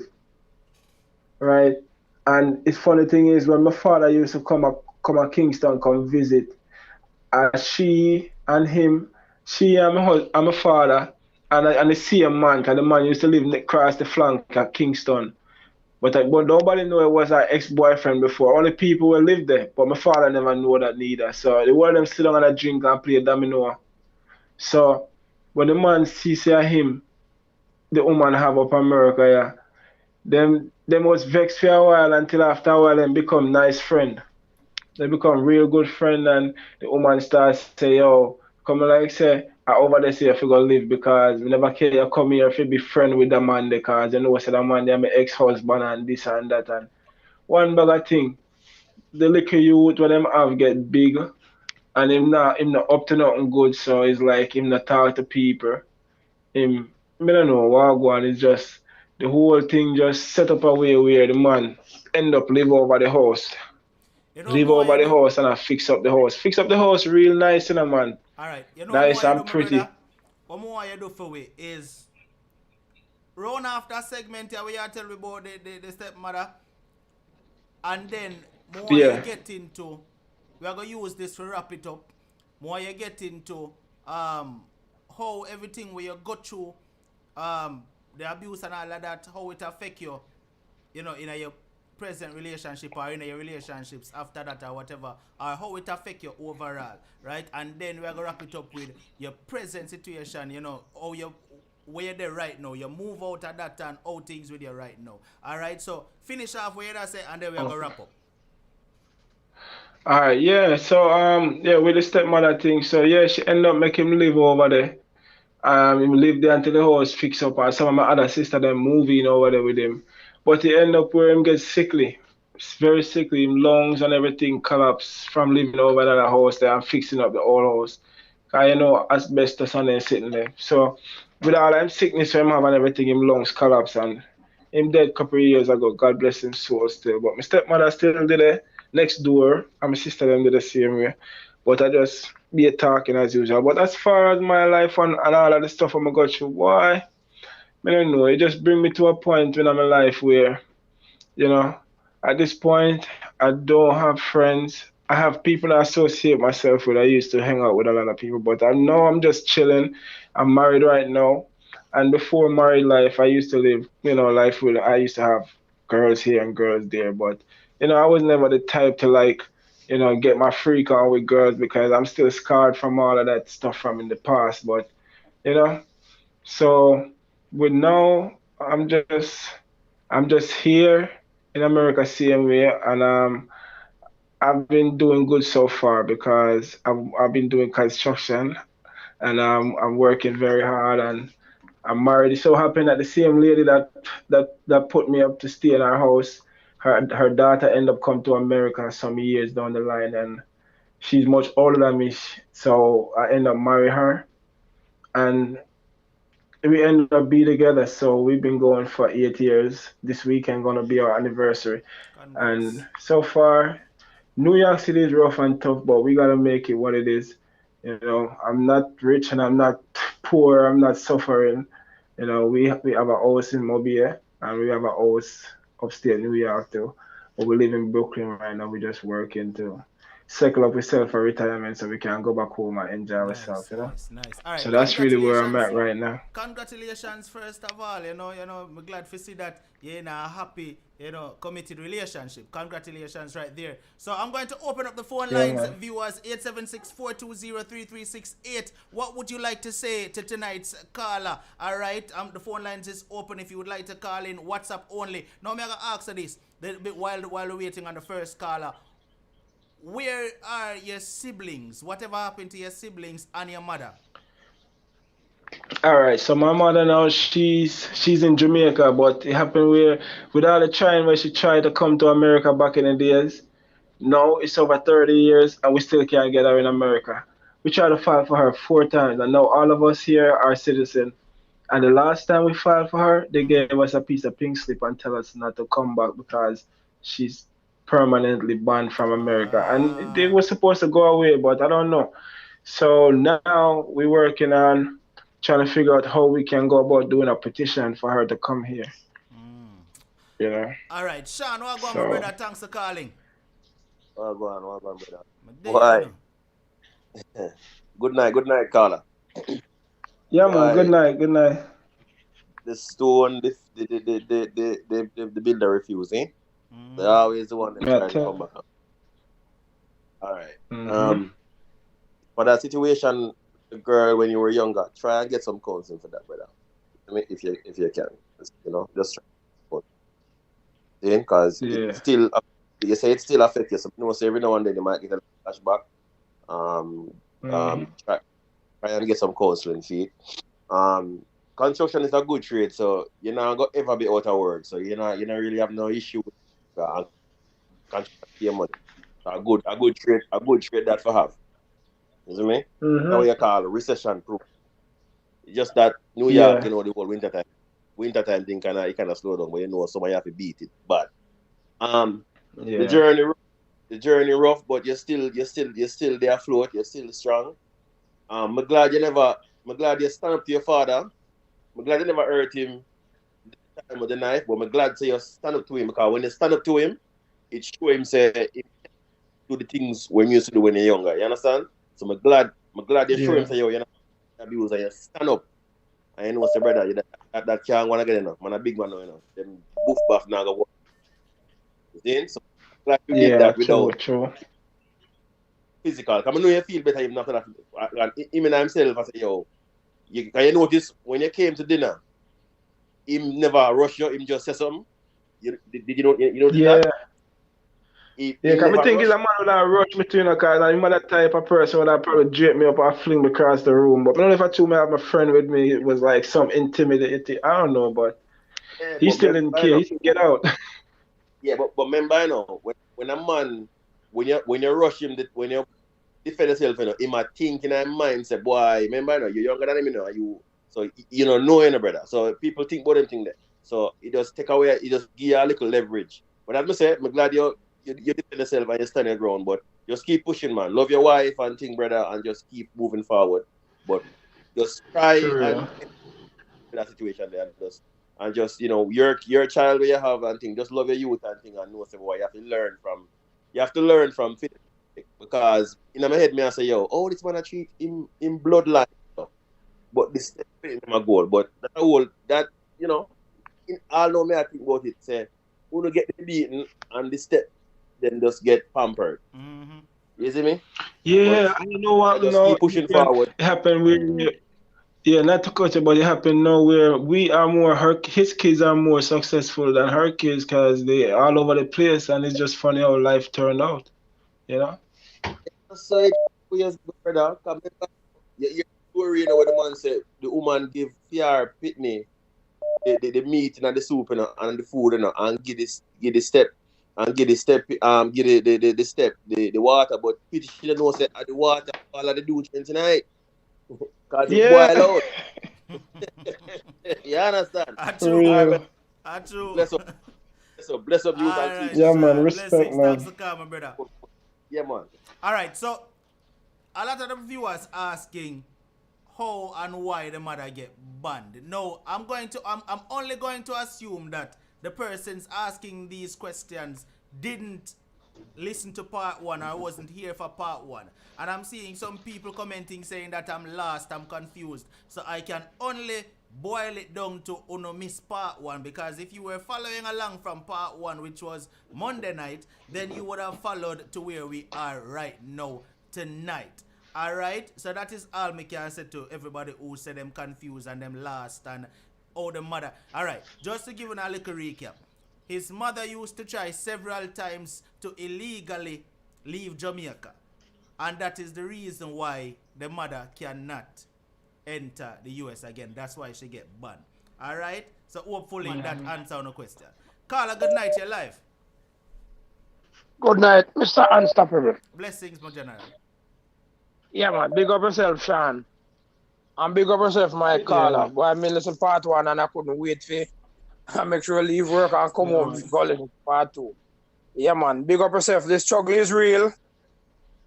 Unstoppable. Me have my story to what I can't say it, you know, because I never know, say, my family, them overseas, all my wife, all of me big her up and by your show. Them over there listening and a sidestep, you know, and I dash about out everything and, you know. But my story, a struggling is real. When me hear this, I brother story there, and I say, I have to listen part two. And the struggle is real, everybody. Struggle is real for me too. But when you remember, just when I look back in the past, it's strengthening you for your future, my brother. I tell her that. It's strengthening for your future. And like Sean said, a little counseling is good for, you know, what happened to you at 6-7 year old coming up. Like I said, I listening to whole life part one and been listening part two since night. Real. You know, so we'll just go and hold the faith, my brother. And the struggling is real, but God is real too. God is real too, and the future is also real. Yeah, man. So if you remember where you're coming from in the past, it's strengthening your future. Real. My struggling is real. Me have bully pastor me can tell, because I work for me at 12-year-old. Yeah, man. I plan my retirement from last year, December, and you know, happen. So the struggling is real too. Like you say, you know, I did film guy, you know, rich, same here. But it's, me just big up yourself and go and hold your faith and, you know. Oh, Jesus, how me not big up my unstoppable family, especially the ladies, them, because unstoppable, you don't know, so me a lesbian. So I have to big up all of my ladies listeners, them. I big up brother Sean already, because you know, my part of my family. Unstoppable, big up yourself and big up your family, them, to unstoppable and everything. You know, I know how much to say. But me just tell it, Carl, I said, just go and hold your faith and remember your past. I want to show you the people in the comment section. I said, them want to hear your story. So you have to go call me, you know. You have to go call me because everybody has said them want to hear your story. Me in the comment section, I said, we want to hear it. Lady B especially. Boy, Lady B, big up yourself. And me, a long time, you know, long when I hear me, I tell the other night, all me I try to call to get a one talk off of me, and me not get no talk off her, but, you know, big up yourself, you know, so we love you same way and everything, you know. Me say, unstoppable, me there one night, and my wife say, I hear you, man. My brother all in England, and listen to the show, you know. Some people, my brother all say, suppose I'm a woman, me I look on the show, they're going to play the no, man, you know, you're straight and clean, man, you know. So me say, play the part, then I big up my wife and say my wife are the best wife in the whole world, you know. Yeah, man. So one of them today, I listen to everything, and now I say nothing to me, not I listen to my thing, and I listen to Carly. You know, but me straight and clean, man, and everything, man. But big up, me say big up on yourself, and big up my ladies them again, because you know, say me love you like crazy. Love my ladies them like how Jesus love little children. Unstoppable. This is for the baby born. Tell the lady who will reach 100. All the ladies them and my wife know that. Every time I travel, she say, how much girl you help now in Jamaica? Little girl pick me to go to school and born and grow. Every time I travel. And she even support me. Anytime I travel, she say, you go help kids. Me know that at Jamaica. We say, yes, man. She said, you sort out the thing and if anything you need, you know, that's how my wife say. I love girl pit, I love boy pit.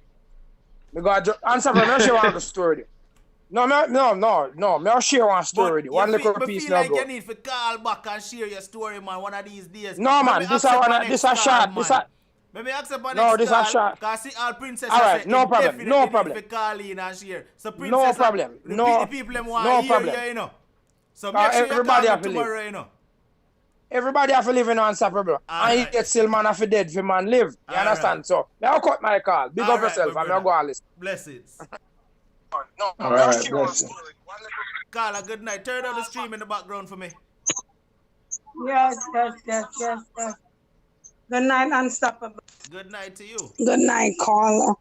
Yes, good night. Good night. I'm calling in to give the caller a little bit of advice when it comes to his mom and to him for all that he have been through. You know, to God be the glory that he's able now to come and speak about it and even feel relief of talking about it on an open forum. So, you know, God bless you and your wife, and keep on thinking positive and doing positive things now, because you only can look up. It's no more looking back or down, it's looking up. And for your mom, with the petition and the case and everything, I've been through practically the same situation. You guys cannot do anything for your mom as children. The only person could petition for your mom now, or put in a waiver as they call it, is a husband or our parents. So don't matter how many times you guys go and file, you're not going to get through. Because I've been there with my mom, because she came here the same way and wind up have to go back home. So this back and forth, it's already in the records. So there's nothing can be done only through a husband or a parent.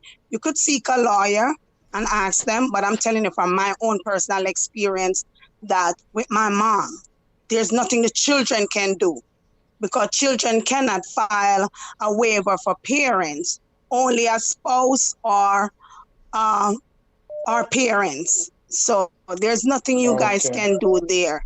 But you still could seek and ask lawyers. But I petitioned for my mom, and I've been through all of that already. Fighting case, until I get to understand where we stand as children. We cannot do anything. But, you know, just keep the positive vibes. Just keep your mind focused. Yes, I would advise a little bit of counseling, but I wouldn't want you to get counseling just from a regular counselor. Don't knock them, but you need a background where you have a believer who can lead and direct you to the word, that the word will strengthen you to understand all that you've been through.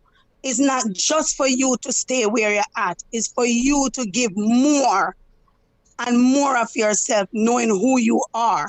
And as you say, you have a son. Yes. And for your son, that you can live and display what a man is about. Not a male figure, but what a man is. Because God ordained male and female, but yet still he created us as mankind. So as a man, you have to know your purpose. And through knowing your purpose, then you will propel through life. And you have been doing it. But I would advise you to get somebody who's a counselor, who's a believer, who can point the word for you to understand your purpose. All right? Have a good night. I know many more callers want to call. You have a good night. Stay blessed, stay positive, and look up. Okay, have a good night. Thank you so much. Unstoppable, have a good one. You so okay, much. dear. Thank you for calling. Bye. All right, so, my general, listen. I know you go through a whole lot, right? You go through a whole lot. And, you know, from Monday night, we're there, I will listen to you. I will listen to you tonight. And believe me, you know, people go through things. And this is something I've always said, and I'm going to say it again. Everybody have an experience. Everybody have a story. Our story might not be the same, you know, but the good thing is, my general, you get past that. Yeah. And you're there where you're right now. And my only thing is, you know, you say you're in a relationship with a wife where you're happy right now, right? Yeah, man. And yeah, man, definitely. And this thing now take a toll for you mentally right now, right? Your past now take a toll for you mentally, right? Yeah, we just finished fixing the upstate house, and it's like she want to leave New York tomorrow. But she love the construction money down here. We can't leave. She want to go home like tomorrow, go to New York, because everything's set on a mobile already. Now one of them new scheme there, so. You know, so she want to go upstate right now. But everything Gucci still, man. We there, I go and hold it, because we keep God in everything what we do. Right. You know what I mean? We pray a lot and we have good support in our back, in our circle. So, you know, All we have right, good positive mentor that's doing stuff in Jamaica too, that influence us to do stuff as well. So it's like, you know, we're just being grateful right now, and I'm being grateful, and my sisters and everybody is doing well. You know what I mean? All of them have a house except for two, but I'm sure they're working on it right now, you know. So they're doing their thing, Nice. you know. All right, 20 tough, You're in. General. What go on?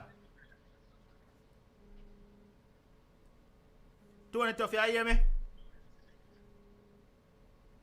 All right, look like we lose 20 tough. Carla, good night, you're live. Good night. We can hear you. Go ahead. Good night. Okay, can I address the caller? Certainly. Sure. Good night, caller. Good night, Good caller. How night. are you? All right.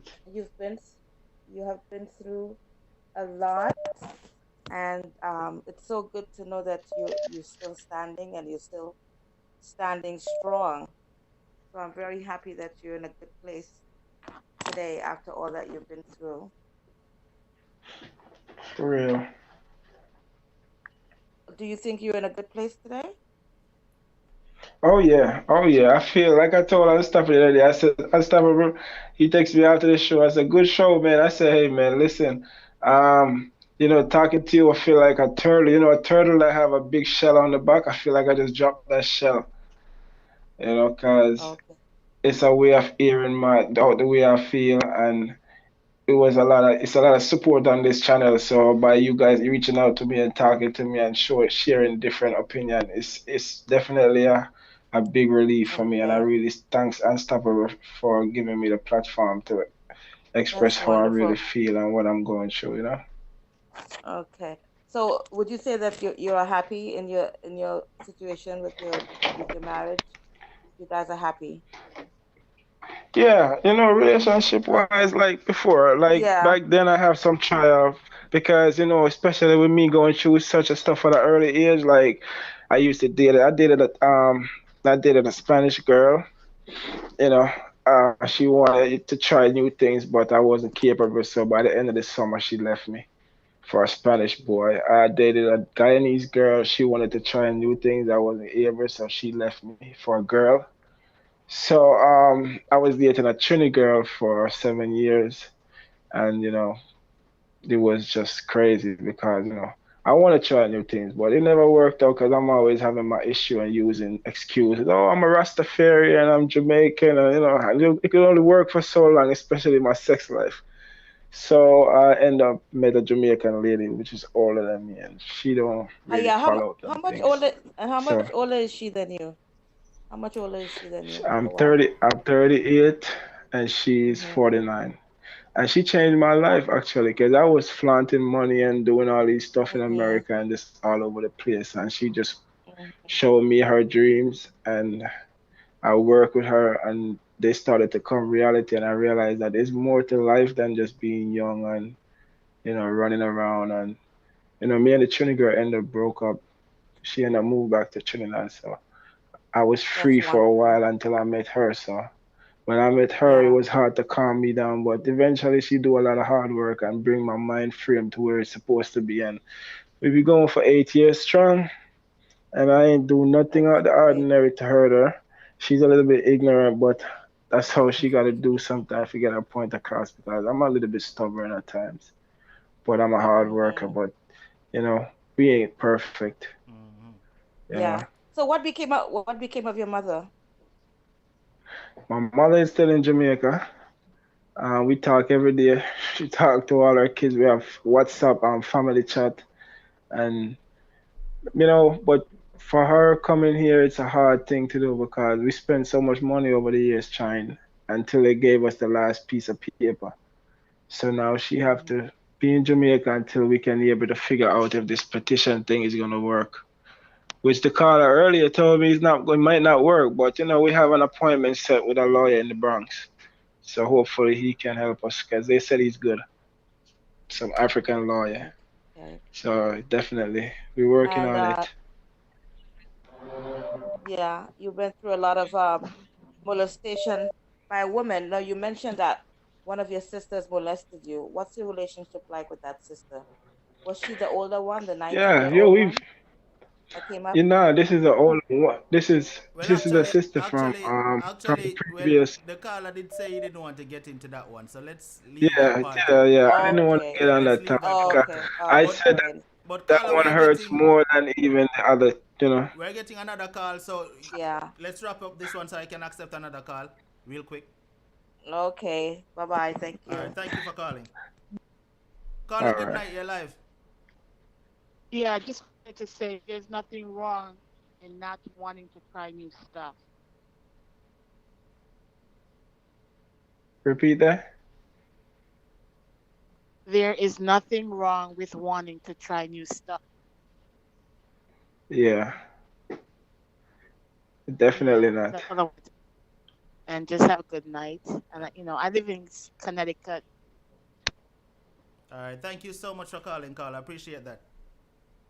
Okay, all right, bye. Blessings.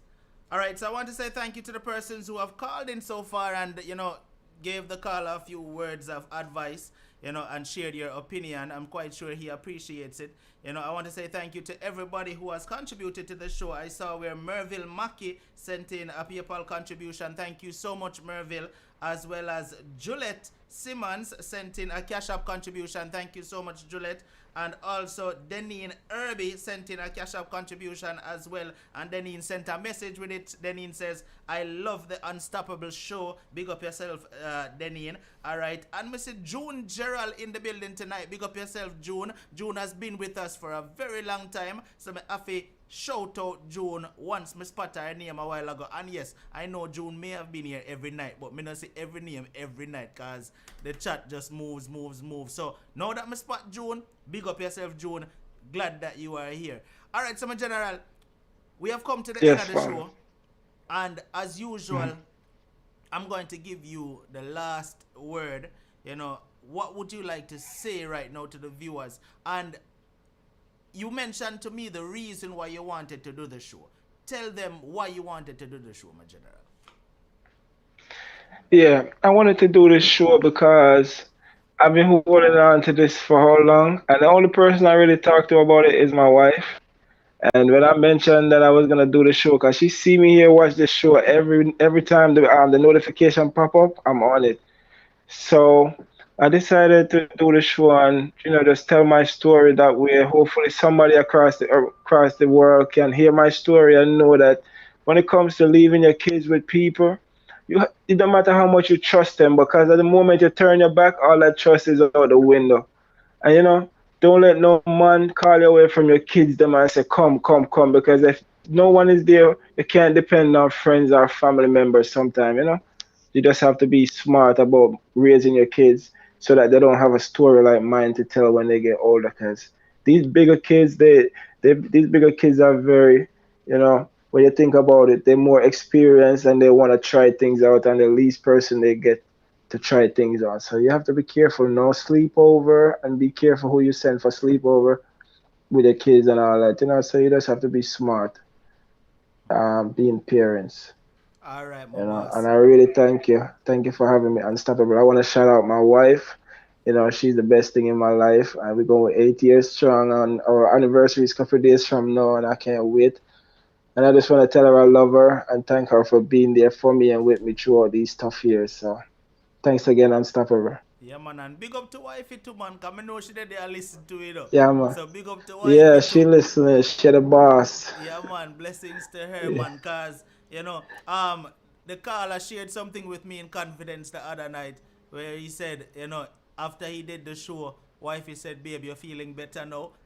So so big Yeah. up to wifey. You understand? And I want to say this. If you notice what he said he wanted to do the show because he has been keeping this bottled in for years, right? And the only person him ever tell about it is his wife, but yet still he came on this platform and tell me and hundreds of people his experience as a way of just relieving himself of this heavy burden. Because believe me, keeping things bottled inside is a heavy burden. And sometimes you just need to let it out without being ridiculed.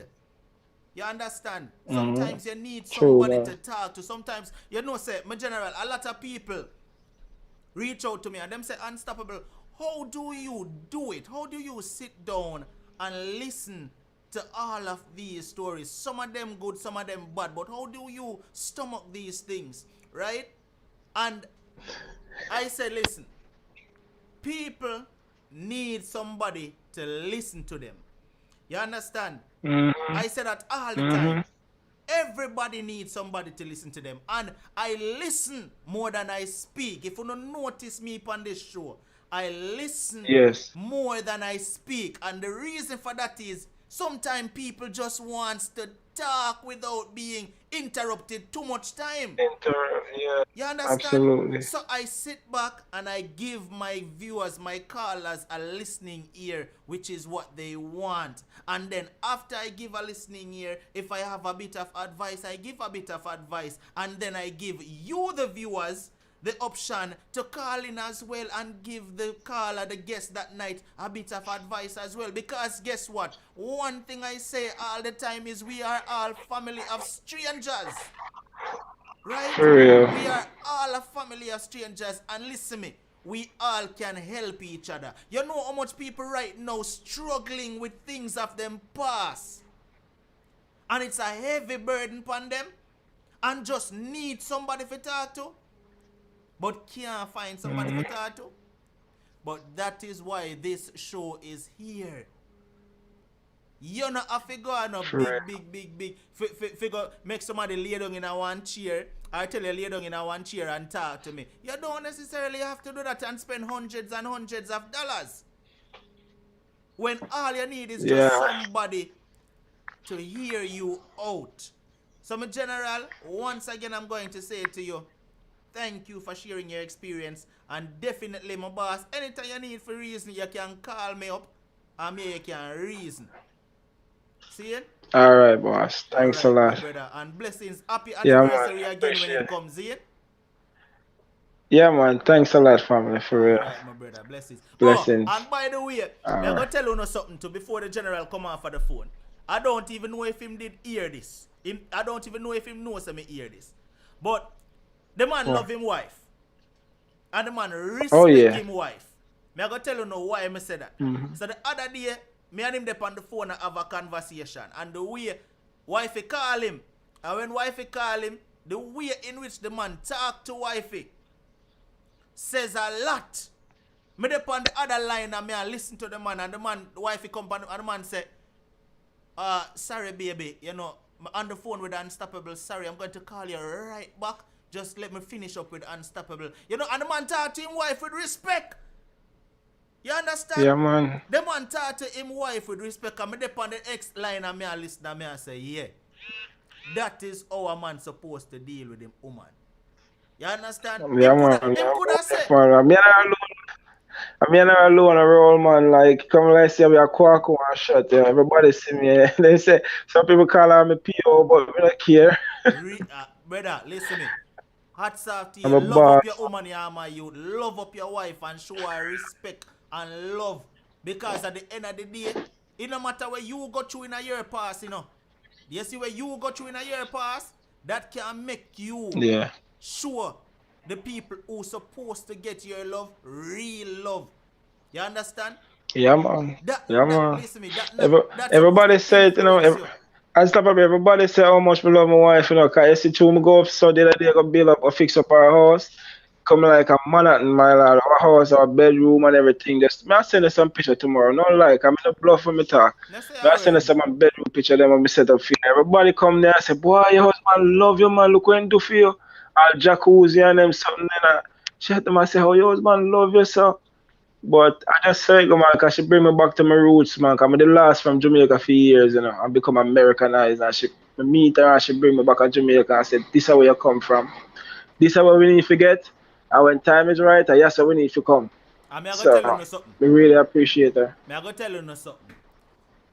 Every good man have a good woman beside him. In fact, let me rephrase that. every good man Yeah. have a better woman beside him. So big up to Beside the him, queen for in real. general. You see, because you hear the man say, she bring him back to reality. My boss, big up yourself, and once again, thanks for sharing. And we're going to keep in touch, see?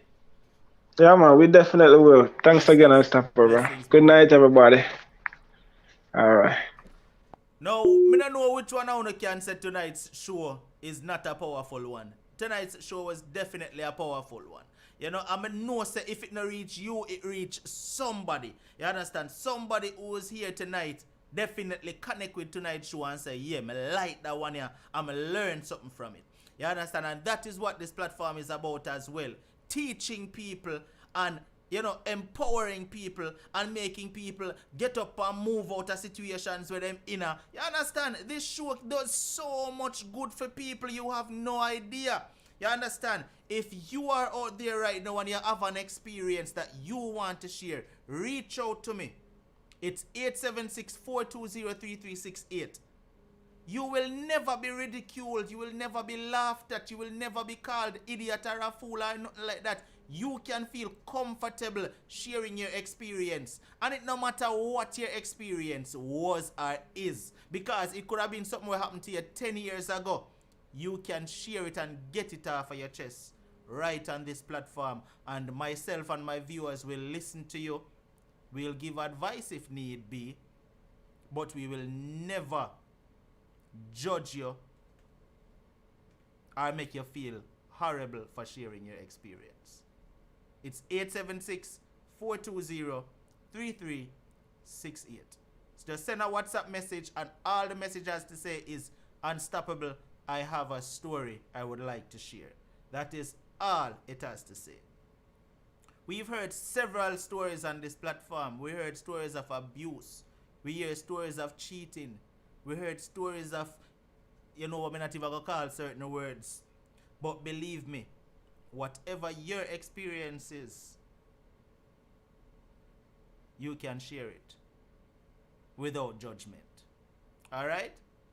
Now, I want to big up Lottie Brown in the building tonight. I want to big up Lottie. All right, Lottie, reach out to me this morning and say, Unstoppable. Unstoppable. I buy 4 hoodie from your merch store. People in the year what go on.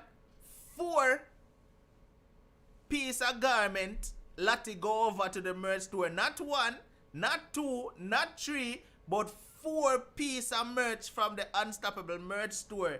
Lottie go over and go buy. So I have to go big up Lottie.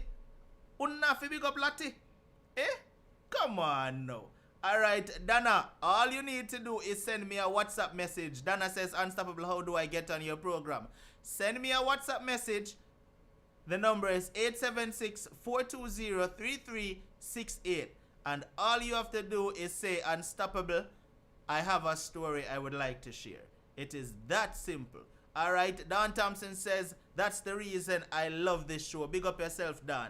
Alright, now, once again, big up to the people who go over the merch store and go get them merch, because people, me soon now go over and now get on the merch. I can see it. You understand? Every time one I want to go over and say, well, I like that one here, get it. It reflects. So thank you so much for supporting the platform. And the thing is, you know, I want to support the show in such a way that I have to be grateful. Who can support the show by contributing financially? Support the show by clicking the like button, even when time me have to cost feet. Who can support the show that way? Support the show by going over to the merch store and making a purchase. That is a way of supporting the show as well. You understand? So thank you so much for supporting the show. We had 1,200 and plus people listening on YouTube, and we still never get 700 likes. Don't know why. But thanks to everybody who actually clicked the like button. You understand? It is really disappointing. And I must apologize for stopping the caller, you know, at one point and you know, venting. But viewers, just understand, once again, let me say this. It is important when you click like. That is how YouTube algorithm works. If YouTube sees that you are hitting the like button, so for example, if YouTube look at YouTube, say, all right, 1,000 people is watching and we have 900 likes. That is going to make YouTube promote the live even more. Right? And that is how we keep the show going. When the channel is doing good, then the show will continue to go on. Right? There is no way we should have over 1,000 people and the likes was at 200. That just never did add up. You know? And I do understand some persons may not know how to do it, but at least try. It is very simple. Just click the X where the chat is and close the chat and then just hit the like button and then open back up the chat. It is that simple. Because if you love the show, that is the simplest thing for you to do. That is the simplest thing that is the simplest way that you could contribute to the show. Let's just put it that way. The simplest way. So please, Friday, which is the next show, please, as soon as you come on, don't even make me have to ask. Just let me see the likes. More I see 100 likes before even 100 people reach on the show. You don't think we can do that Friday? Thank you so much. Alright. Farin says, I was getting commercials while watching TV. Well, Farin, that's one way the channel earns to, YouTube. You understand? Alright. So, blessings. Jenny says, that's true. YouTube recommends the show to me. Yeah. If YouTube sees that people liking the show, then YouTube is going to recommend it to more people. You understand? And that is how YouTube promotes it. That is your way of contributing to the show. Alright, like Sweet Like That said it earlier in the chat. Sweet Like That said, if you can contribute to the show financially, another way that you can contribute to the show is by hitting the like button. It is free. And I don't even think I should be venting on this. You understand? So, yeah.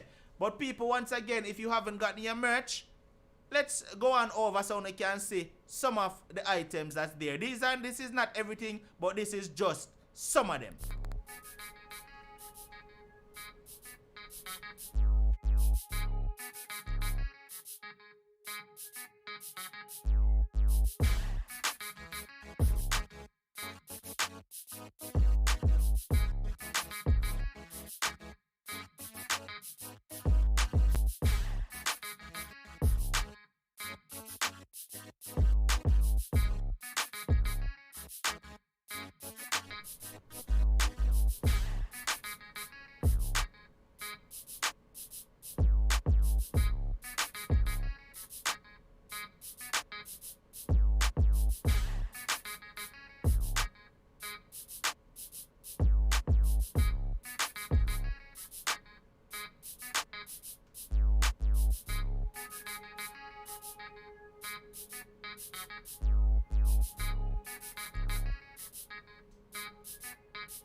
Alright, Unstoppable family, right now it is that time of the night where the Unstoppable officials need to start marching out right now.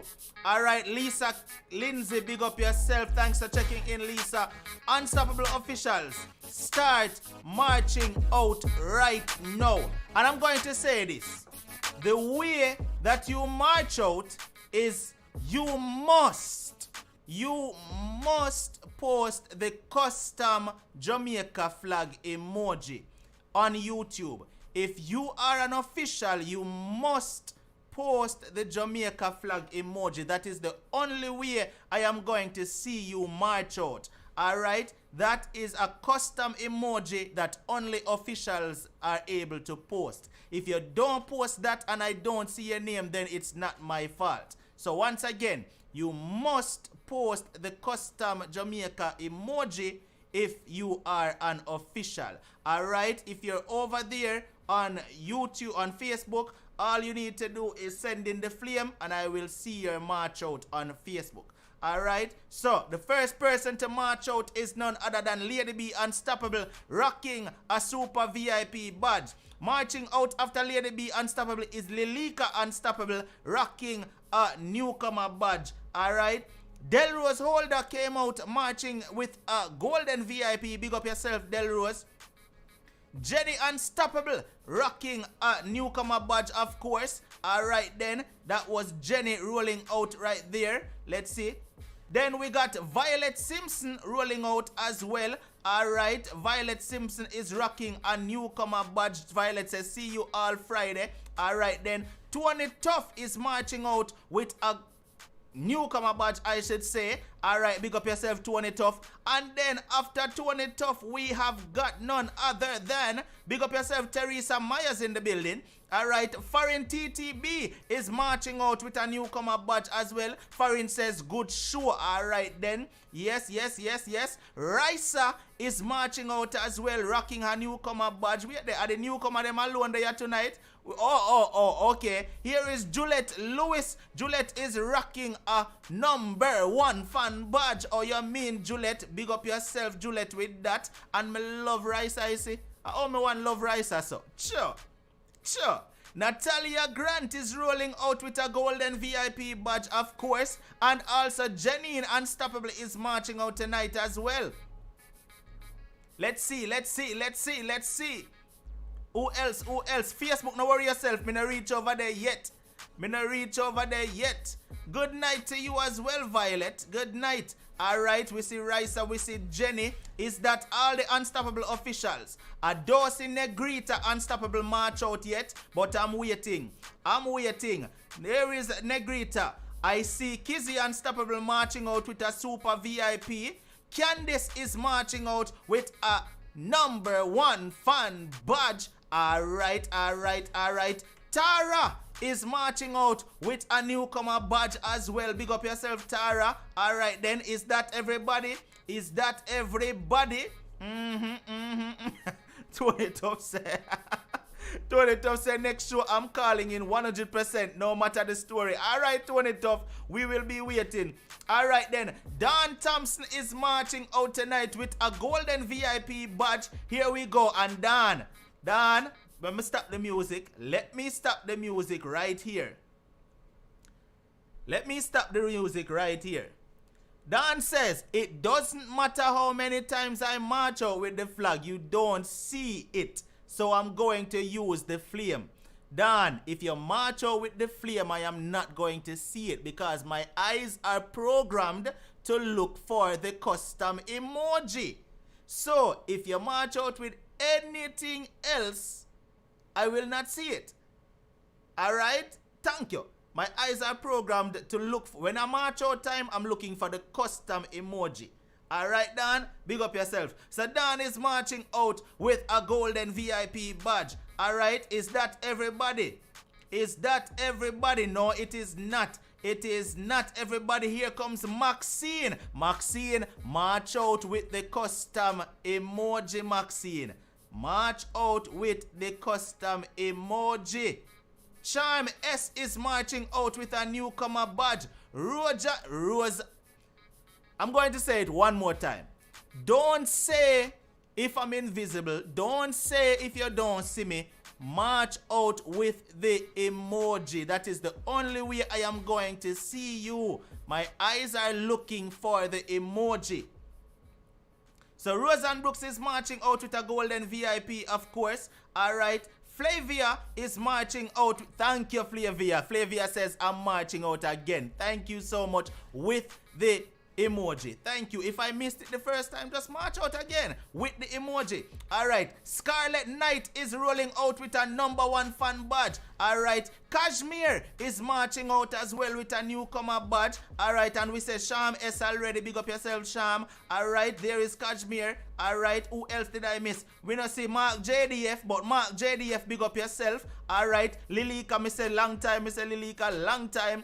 Aries Girl is marching out right now. All right. Juliet, good night to you as well. All right.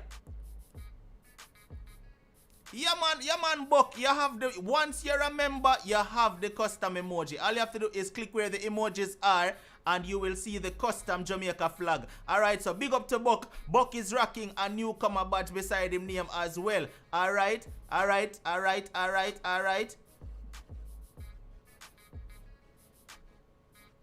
Negrita, let me tell you something. Negrita said, I marched out unstoppable. Negrita, You never hear when time I say me not see Negrita, but me I make sure I mention Negrita. So Negrita march out, but Negrita keep marching out with the custom emoji. Alright? I'm reminding you all one more time.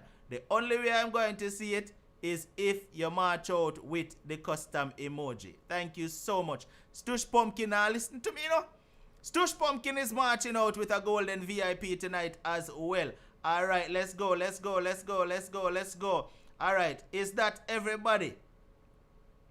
Is that everybody on YouTube? I'm waiting. Let me go over Facebook in the meantime. Let me go over Facebook in the meantime. Go big up the officials. Alright, the officials over here on Facebook. Alright, let's go.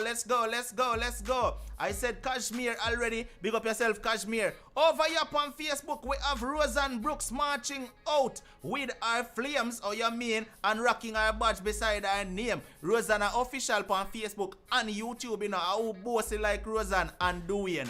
Nobody else. Alright, Irie Data is marching out over here on Facebook as well. Alright then, Dwayne Randolph is marching out on Facebook as well. Big up yourself, Dwayne. Alright then, Marcia Bailey is rocking her badge over there on Facebook. Michelle Suki Vernon is marching out over there on Facebook as well. Oh, you mean. Where the rest of the where are the rest of the officials on Facebook? Come on, me know say more than that today. Me knows. Alright then, Marcia Bailey Flynn is marching out then. Oh you mean. Alright then, I hit that. Officials on Facebook. Alright then, Lorian Lily. Oh Lord God, don't crucify me. Lorian Lala Linton is marching out over there on Facebook as well, aka Sylvia. Big up yourself. And then Sharon Woolery is marching out as well. Big up yourself, Sharon. And that seems to be everybody on Facebook. So it seems like that is everybody. Lady Margaret came marching out in the last minute. Big up to Lady Margaret rocking a newcomer badge beside her name. Is that everybody? Kashmir, me say Kashmir about 1,000,000 times. Don't play with me. Is that everybody? I'm seeing Lady B Unstoppable in the building tonight. Big up yourself, Lady B. And Dr. Mia Witter is here as well. Yes, big up to all of my officials here rocking your badges beside your name tonight. And reminder, if you do not have your badge beside your name, you need to get it right now. Right? You need to get it right now.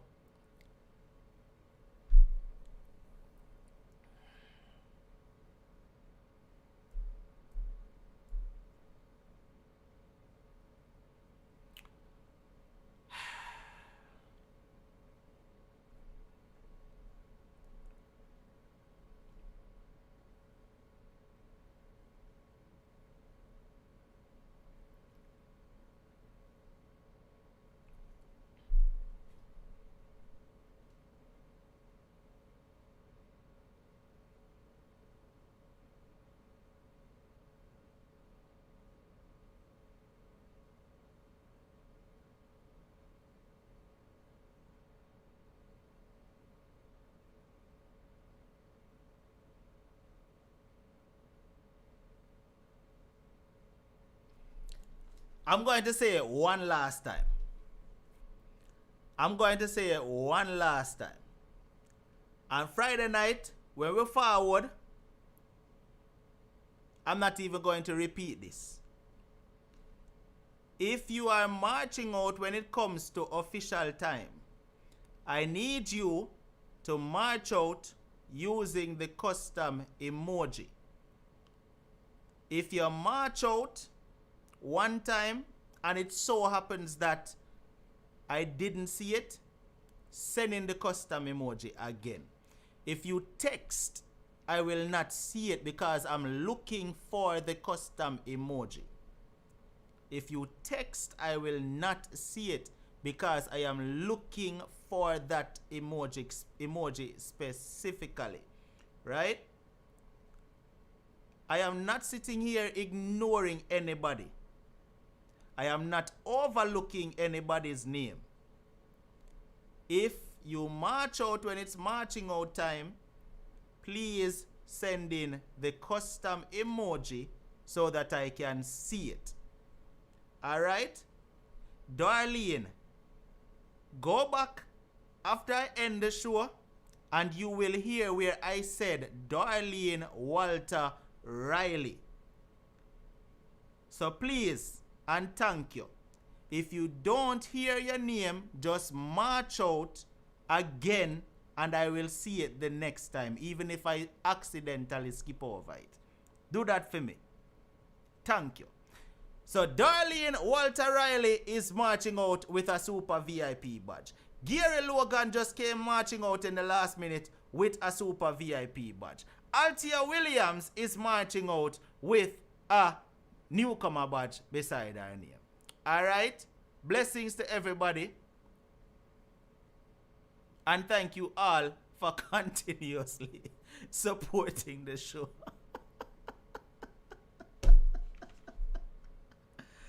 Oh God, hey, trust me. People, I will see you all Friday night. It was an awesome reasoning, we don't know. You know, it's always fun. You know, and like I said, Friday night, just remember the rules of marching out. If you're an official, march out using only the custom emoji. Even if you don't hear me calling in the first time, just send in the emoji again. Alright? Thank you. And sleep good tonight. And be safe. I love a whole lot of like cook food. I want my favorite dinner. You know something? Friday night, as soon as the show starts, somebody tell me what my favorite food. Alright? Feel the music, feel the music, feel the music, feel the music, feel the music, feel the music, feel the music, feel the music, feel the music, feel the music, feel the music, feel the music, move your waistline, move your shoulders, feel the music, move your waistline, move your shoulders, this music got me feeling like them way up high, sipping martinis and blue slushes with umbrellas up high. I like dancing, you like